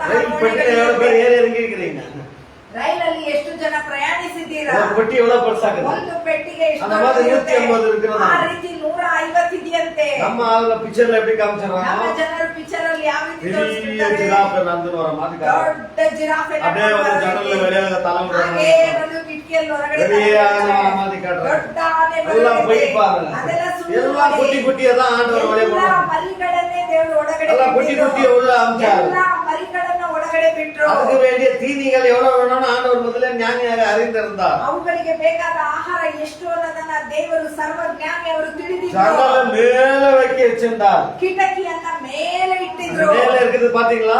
ಇಲ್ಲಿ ಮೇಲಿದೆಯಲ್ಲ ಕಿಟಕಿ, வெளிச்சம் வர்றதுக்கு. ಬೆಳಕು அதே ಬರೋದಕ್ಕೆ. மாதிரி கிண்டி ரவுண்டா வச்சிருந்தார். ಅದೇ ರೀತಿ ಕಿಟಕಿಯನ್ನ ರೌಂಡ್ ಆಗಿ ಇಟ್ಟಿದ್ರು. சென்டர்ல வச்சிருந்தா தண்ணி வந்து அழிவு நாசம் போயிட்டு. ಮಧ್ಯದಲ್ಲಿ ಒಂದು ವೇಳೆ ಇಟ್ಟಿದ್ರೆ ನೀರು ಒಳಗಡೆ ನಾಶ ಆಗ್ತಾ ಇತ್ತು. ಆದ್ರೆ ಪಿಕ್ಚರ್ ಅಲ್ಲಿ அப்படியே சென்டர்ல அப்படியே தலை வழிய போட்டு ஜிராஃபை பார்த்து நிற்போம், புலி பார்த்து நிற்போம். எல்லாம் டூப் இதெல்லாம் பார்த்து நம்பி விடாதீங்க.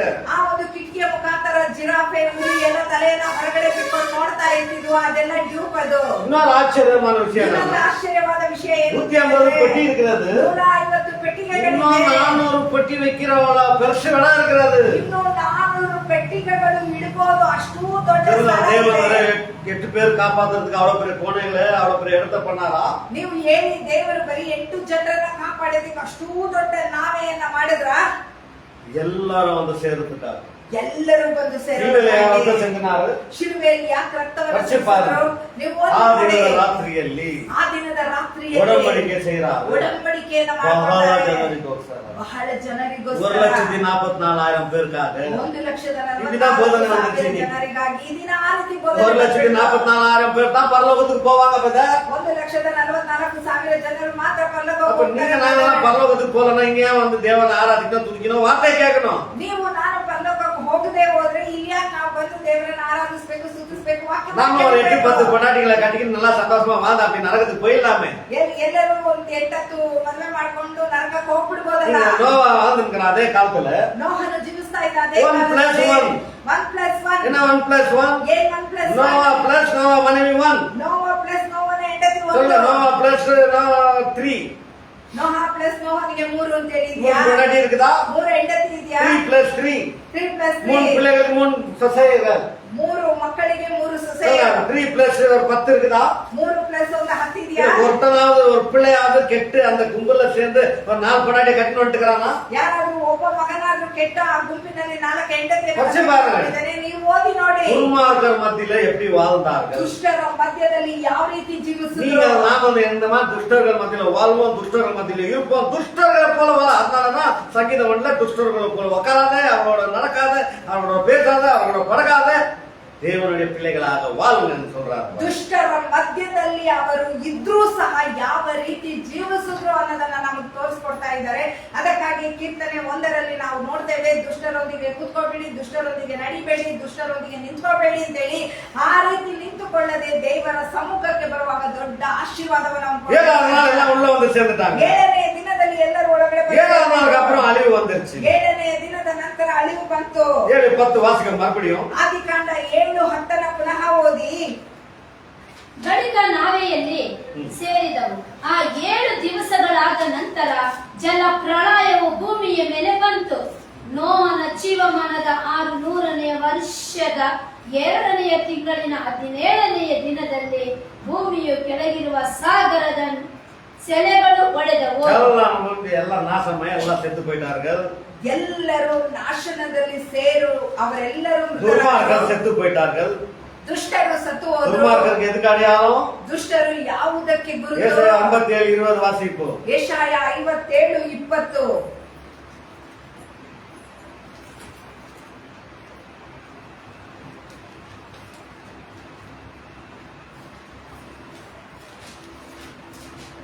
ஏசாயா 57:20. ಯೆಶಾಯ 57:20. ದುಷ್ಟರಾದರೂ ಹ್ಮ್. ಅಲ್ಲೋಲ ಕಲ್ಲೋಲವಾದ ಸಮುದ್ರದಂತಿದ್ದಾರೆ. அல்லோல கல்லோலமான அப்படியே விடி வெடிச்சு ஆபத்தான ஒரு இது போல அவர்கள் அழிஞ்சு போற அந்த அல்லோல கல்லோலமான ஜனங்களாக இருக்கிறார்களாம். அல்லேலூயா. வெளிப்படுத்தல் விஷயத்துல 17:15 வாசிப்போம். ಪ್ರಕಟಣೆ 17:15. இவர்கள் எப்படி அந்த துஷ்டர்? ಈ ದುಷ್ಟರು ಯಾವ ರೀತಿ?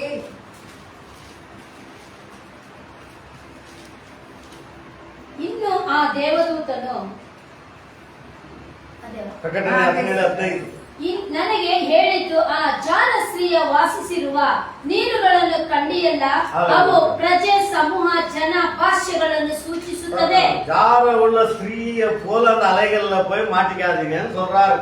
ಅಲೆಗಳು ಅಂದ್ರೇನೆ ಒಂದು ದುಷ್ಟರನ್ನ, ಒಂದು ಜಾರ ಸ್ತ್ರೀಯರನ್ನ ಸೂಚಿಸುತ್ತೆ ನೋಡಿ. ஹalleluya. ஹalleluya. 1 2 4 10 நம்ம படிக்கினாங்க இல்லையா? 1 2 3 4 ಅಂತೇಳಿ இன்னைக்கு கூட ಮಾಡ್ಕೊಂಡ್ರೆ ಈ ದಿನ இந்த அலைகள் போல ஜார ஸ்திரீகள் கிட்ட போய் மாட்டிக்கின்னு தவிக்கிறார்கள். அங்கிருந்து வெளியே வராத தவித்துக் கொண்டிருக்கிறார்கள். ಈ ಜಾರ ಸ್ತ್ರೀಯರೊಂದಿಗೆ ಸೇರಿ ಅಲ್ಲಿಂದ ತಪ್ಪಿಸಿಕೊಳ್ಳಿಕ್ಕೆ ಆಗದೇ ಇರೋ ರೀತಿ ಅವರು ಪರಿತಪಿಸ್ತಾ நல்லா ಇದ್ದಾರೆ. வாழ்ந்திருந்தவன், ಚೆನ್ನಾಗಿ ಜೀವಿಸ್ತಾ நல்லா ಇದ್ದಾರೆ. ஜீவித்திருந்தவன், ಚೆನ್ನಾಗಿ ಜೀವಿಸ್ತಾ நல்லா ಇದ್ದಾರೆ. ஆராதனை செய்திருந்தவன், ಚೆನ್ನಾಗಿ ಆರಾಧನೆ நல்லா தேவனை ಮಾಡ್ತಿದ್ದಾರೆ. துதித்திருந்தவன், ಚೆನ್ನಾಗಿ ದೇವರನ್ನ நல்லா ಸ್ತುತಿಸ್ತಾ பைபிளை ಇದ್ದಾರೆ. படிச்சிருந்தவன், ಚೆನ್ನಾಗಿ ಬೈಬಲ್ நல்லா தாய் தகப்பனை வளர்த்திருந்தவன், ಚೆನ್ನಾಗಿ ತಂದೆ ತಾಯಿಯನ್ನ ಬೆಳೆಸ್ತಾ நல்லா ಇದ್ದಾರೆ. குடும்பத்துல வாழ்ந்தவன், ಚೆನ್ನಾಗಿ ಕುಟುಂಬದಲ್ಲಿ ಜೀವಿಸಿ நல்லா பேர் புகழ் வாங்கினவன், ಚೆನ್ನಾಗಿ ಹೆಸರನ್ನ இப்ப இந்த ஜார ஸ்திரீயோடு சேர்ந்து ಆ ಜಾರ ಸ್ತ್ರೀಯೊಂದಿಗೆ அலைகள்ல மாட்டி ಅಲೆಗಳಲ್ಲಿ அல்லோல கல்லோல ஆகி ಕಲ್ಲೋಲ ಆಗಿ குடும்பத்துல நாசம் உண்டாக்கி ಕುಟುಂಬದಲ್ಲಿ ನಾಶ குடும்பத்தை ಉಂಟಾಗಿ, ஒண்ணுமில்லாத ஆக்கி ಕುಟುಂಬದಲ್ಲಿ ಏನೂ ಇಲ್ಲದಂತಾಗಿ ஒரு காரியத்துக்குள்ள போய் சேர்ந்துடாதீங்க தேவ பிள்ளைகளேன்னு சொல்றாரு. ಈ ರೀತಿಯ ಕಾರ್ಯಗಳಲ್ಲಿ ನೀವು ಸಿಕ್ಕಾಕೊಂಬೇಡಿ ದೇವರ ಮಕ್ಕಳೇ ಅಂತೇಳಿ ಎಚ್ಚರಿಸ್ತಾರೆ. அதுக்காகதான் தேவன் புது சிருஷ்டியை திரும்பி உண்டாக்குனார். ಅದಕ್ಕಾಗಿಯೇ ದೇವರು ನೂತನ இதோ ಸೃಷ್ಟಿಯನ್ನು புதுசாக பண்ணுகிறேன். ಇಗೋ ಎಲ್ಲವನ್ನ ಹೊಸದು ಮಾಡುತ್ತೇವೆ. ಯಾಕೆ? பலசு ஜனங்கள்லாம் இப்ப இல்லை. ಹಳೆಯ ಜನರು ಯಾರು ಜಾರ ಸ್ತ್ರೀ ಇಲ್ಲ. இல்லை.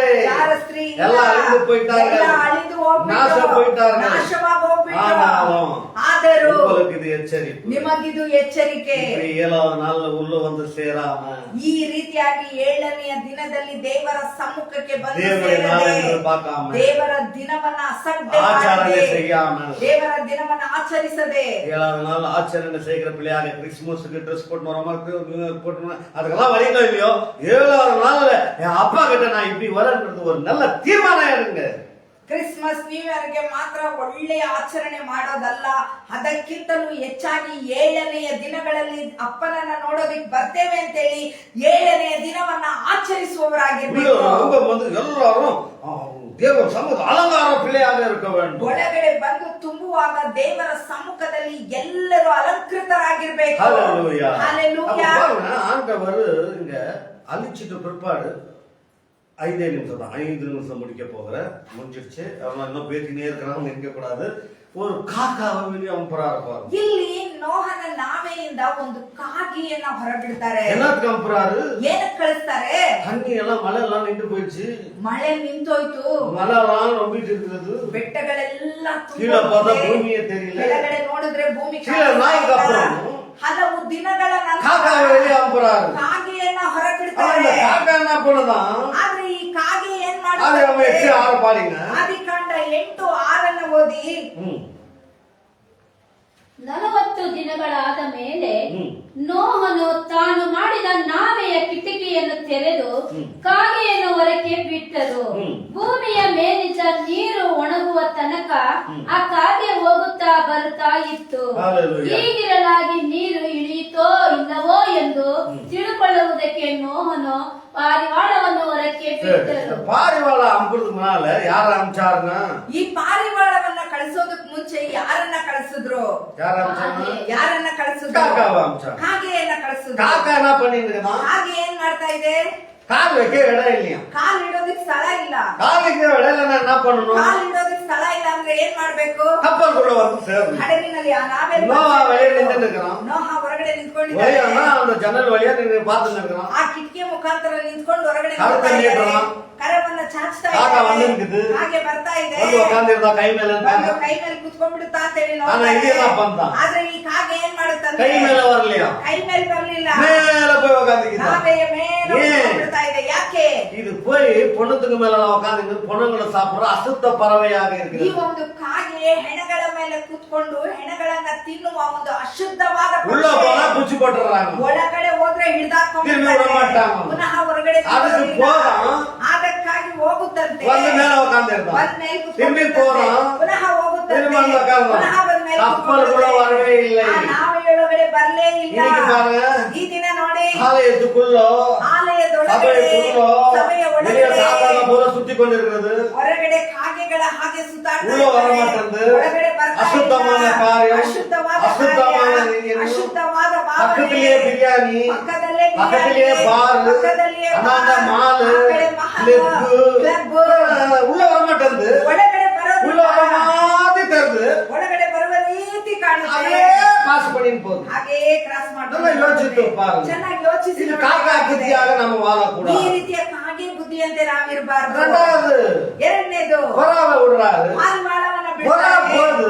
ಪಾರಿವಾಳ ಹೋಗುತ್ತೆ, சுத்துது, ಫುಲ್ ಸುತ್ತಾಡುತ್ತೆ, ಸುತ್ತುತ್ತೆ, மரமும் காணும், ಮರವೂ ಇಲ್ಲ, இடமும் காணும், ಸ್ಥಳವೂ ಇಲ್ಲ, அசுத்தத்து மேல உட்காரல, ಅಶುದ್ಧದ ಮೇಲೆ ಕುತ್ಕೊಂಡಿಲ್ಲ, ಅಶುದ್ಧ ಸಾಪಿಡ್ಲ, ಅಶುದ್ಧವನ್ನ ತಿನ್ನ நேரா வந்து நோவா கையில உட்காரு. ನೇರವಾಗಿ ಬಂದು ನೋಹ அசுத்தம் இல்லாத ஒரு வாழ்க்கை. ಇಲ್ಲದ ಒಂದು ಜೀವನ. காக்கா வந்து சைத்தானுக்கு சூச்சனை. ಈ ಕಾಗೆ ಸೈತಾನನಿಗೆ ಸೂಚನೆ. யோபு 1:6 வச்சு பாத்தீங்களா? யோபு 1:6 ಯೋಬು 1:6 ಓದಿ. நீ எங்கிருந்து வந்தே? ನೀನ್ ಎಲ್ಲಿಂದ ಬಂದೆ? உள்ள சுத்திக்கிட்டு அப்படியே உள்ள வந்தேன். ನಾನ್ ಲೋಕದಲ್ಲೆಲ್ಲ ಸಂಚಾರ ಮಾಡ್ಕೊಂಡು ಹಾಗೆ உலகத்தை ಬಂದೆ. சுத்திக்கொண்டு அங்க அழகு கிழக்கு அது இது அது எல்லாம் வேணா சுத்தி பாப்பாங்க. ಈ ಲೋಕದಲ್ಲಿರುವ ಎಲ್ಲಾ ಸೌಂದರ್ಯಗಳನ್ನ ಅದು ಇದು ಅದು ಅಂತ ಎಲ್ಲ விஸ்வாசத்தெல்லாம் போவாங்க, ಎಂಜಾಯ್ பண்ணுவாங்க. ಎಂಜಾಯ್ ಮಾಡ್ತಾರೆ. உள்ள வர மாட்டாங்க. ಒಳಗಡೆ ಬರೋದಿಲ್ಲ. ಪಾರಿವಾಳ நேரா உள்ள வருது. ನೇರವಾಗಿ வெளியே அசிங்கமான இடத்துல உட்காரல, ಹೊರಗಡೆ ಅಸಹ್ಯವಾದ ಅಶುದ್ಧವಾದ இடத்துல உட்காரல. ಅಸಹ್ಯವಾದ ಸ್ಥಳದಲ್ಲಿ ಕುತ್ಕೊಳ್ಳಿಲ್ಲ. அப்ப என்ன கன்ஃபார்ம் ஆயிடுச்சு? ಹಾಗಾದ್ರೆ ಏನ್ ಕನ್ಫರ್ಮ್ வெளியே ಆಯ್ತು? வந்து வாழ இடம் இல்லை. வெளியே வாழ ಹೊರಗಡೆ ಬದುಕೋದಿಕ್ ಸ್ಥಳ ಇಲ್ಲ. திரும்பி 7 நாள் விட்டு அனுப்புறாரு. ಪುನಃ 7 ದಿನದ ನಂತರ ಕಳಿಸ್ತಾರೆ. ಹೋಯ್ತು. ಹೋಯ್ತು. வரும்போது என்ன எடுத்துன்னு ಬರುವಾಗ ಏನ್ ತಂತು? ஒலிவ மரத்தது சிகுರು. ಎಣ್ಣೆ ಮರದ ಚಿಗುರನ್ನ ತಂತು. ஒலிவ மரம் சிகுರು எதை குறிக்கிறது? ಆ ಎಣ್ಣೆ ಮರದ ಚಿಗುರು ಯಾವುದನ್ನ ಸೂಚಿಸುತ್ತೆ? நீங்கதான் அந்த விசுவாசிகள். ನೀವು ನಾನೇ ಆ ಚಿಗುರುಗಳು. எப்படி அது? ಹೇಗೆ ಅದು? வந்து பரிசுத்த ஆவிக்கு சூச்சனை. ಪಾರಿವಾಳವು ಪರಿಶುದ್ಧಾತ್ಮನಿಗೆ ಸೂಚನೆ. வந்து பவித்ராத்மன் கிடையாது. ಪಾರಿವಾಳವು ಪರಿಶುದ್ಧಾತ್ಮನ ಸೂಚನೆ. ಪಾರಿವಾಳದ ಹಾಗೆ தலை மேல எல்லாம் புறாவை போட்டு விட்டாங்க. ನಮ್ಮ ಜನರು ತಲೆ ಮೇಲೆಲ್ಲ அந்த புறாவை தான் இருக்கும் எல்லா இடத்துலயும். ಯೇಸುವನ್ನ ನೋಡ್ತಾರೋ ಇಲ್ವೋ ಆ ಪಾರಿವಾಳವನ್ನೇ எல்லா இடத்துலயும் இருக்கும். ಪಾರಿವಾಳವೇ ಎಲ್ಲಾ ಸ್ಥಳದಲ್ಲಿ. ಪಾರಿವಾಳದ ಹಾಗೆ அப்படி வருவா. ಪರಿಶುದ್ಧಾತ್ಮನ ಆ ರೀತಿ ಬರ್ತಾರೆ. அது எல்லா சின்ன குருவி ஆட்டா கூட அதுக்குள்ள பிச்சு இருக்கும். ಒಂದು ಚಿಕ್ಕ ಗುಬ್ಬಿಯನ್ನ ತಗೊಂಡ್ರು ಅದರಲ್ಲಿ ಒಂದು ಕಹಿಯಾದ ವಸ್ತು ಇರುತ್ತೆ. ಆದ್ರೆ ನೀங்க எப்படி ಅರ್ಥ ಕೊಡೋಣ ಅದು பிச்சு ಇಲ್ಲದದು. ಆ ಪಾರಿವಾಳನ ಯಾವ ರೀತಿ ಕೊಯ್ದ್ರು ಅದರಲ್ಲಿ ಒಂದು ಕಹಿ ಅಂಶ ಇಲ್ಲ. ಶುದ್ಧವಾದದ್ದು. ಹalleluya. ಹಾಗಾದ್ರೆ ನೋಡಿ போல வெளிய சுத்திக்கின்னு அப்படியே வாழ்றீங்களா போற உள்ள அந்த வரம் வந்து அது ரெண்டாவது முறை வரும்போது தனியா வரல. அந்த சசி எடுத்துட்டு வந்துச்சுன்னா நீங்க வெளியே போய் அடுத்த வாரம் வரும்போது ஒரு விசுவாசிகளை தான் வெளியே உள்ளது கொண்டு வரீங்களான்றது தான் அர்த்தம் பண்ணும். ಇಲ್ಲಿ ಕಾಗೆ ಅಶುದ್ಧವಾದದ್ದು ಹೆಣಗಳನ್ನ ತಿನ್ಕೊಂಡು ಅದು ಒಳಗಡೆ ಬರ್ಲಿಕ್ಕಾಗೆ ಮೇಲೆ ಇತ್ತು. ಆದ್ರೆ ಪಾರಿವಾಳವು ಹೋಗಿ ಚಿಗುರುಗಳನ್ನ ಅಂದ್ರೆ ಇಲ್ಲಿ ಬಂದಂತ ನೀವು ದೇವರ ವಾಕ್ಯವನ್ನ ಕೇಳಿ ಹೊರಗಡೆ ಹೋಗುವಾಗ ಬರುವ ವಾರವೋ ಅದರ ನಂತರದ ವಾರವೋ ಒಬ್ಬರನ್ನ ನೀವು ಕರೆ ತರುವುದಕ್ಕೊಂದು ಗುರುತಾಗಿದೆ. 5 ನಿಮಿಷ ಎಕ್ಸ್ಟ್ರಾ ಆಗೋಯ್ತು ನೋಡಿ. ಹೇಗೆ ಮಾಡಿದ್ರು 5 ನಿಮಿಷ ಎಕ್ಸ್ಟ್ರಾ ಆಗುತ್ತೆ. ಕೇಳಿದ ವಾಕ್ಯವು ಎಷ್ಟು ಜನಕ್ಕೆ ಆಶೀರ್ವಾದವಾಗಿತ್ತು. ಒಂದೊಂದು ವಾರವು ಆಚರಣೆ பண்றதாக பேசிக்கொண்டு வாங்க.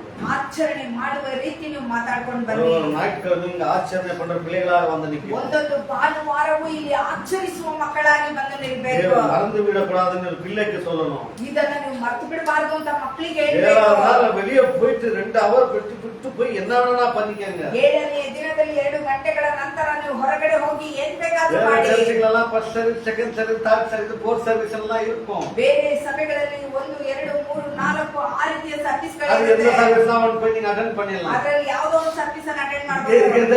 ಆದ್ರೆ ಇಲ್ಲಿ ಇರೋದು ಒಂದೇ ಸರ್ವಿಸ್. ಸರ್ವಿಸ್ ಕರೆಕ್ಟ್ ಆಗಿ ನೇರ್ತು ಈ ಸರ್ವಿಸ್ ಗೆ ಕರೆಕ್ಟ್ ಆದ ಸಮಯಕ್ಕೆ ಬಂದ್ಬಿಡಿ. ಅಟೆಂಡ್ பண்ணுங்க. ಅಟೆಂಡ್ ಮಾಡಿ. ಆಶೀರ್ವಾದ ಪೆಟ್ಟನ ಆಶೀರ್ವಾದವನ್ನು ಹೊಂದಿಕೊಳ್ಳಿ. ಪರಿಶುದ್ಧವಾದ ಮಕ್ಕಳಾಗಿ ನೀವು ಪರಿಶುದ್ಧವಾದ ಪಿಳ್ಳೆಗಳು. ಮೊದಲೇ ನೀವು ಪರಿಶುದ್ಧರೇ. ಇನ್ನೂ ಪರಿಶುದ್ಧತೆಯಲ್ಲಿ ಬದುಕಿ ಬೇರೊಬ್ಬರಿಗೆ ಆಶೀರ್ವಾದವಾಗಿರಿ. Praise the lord.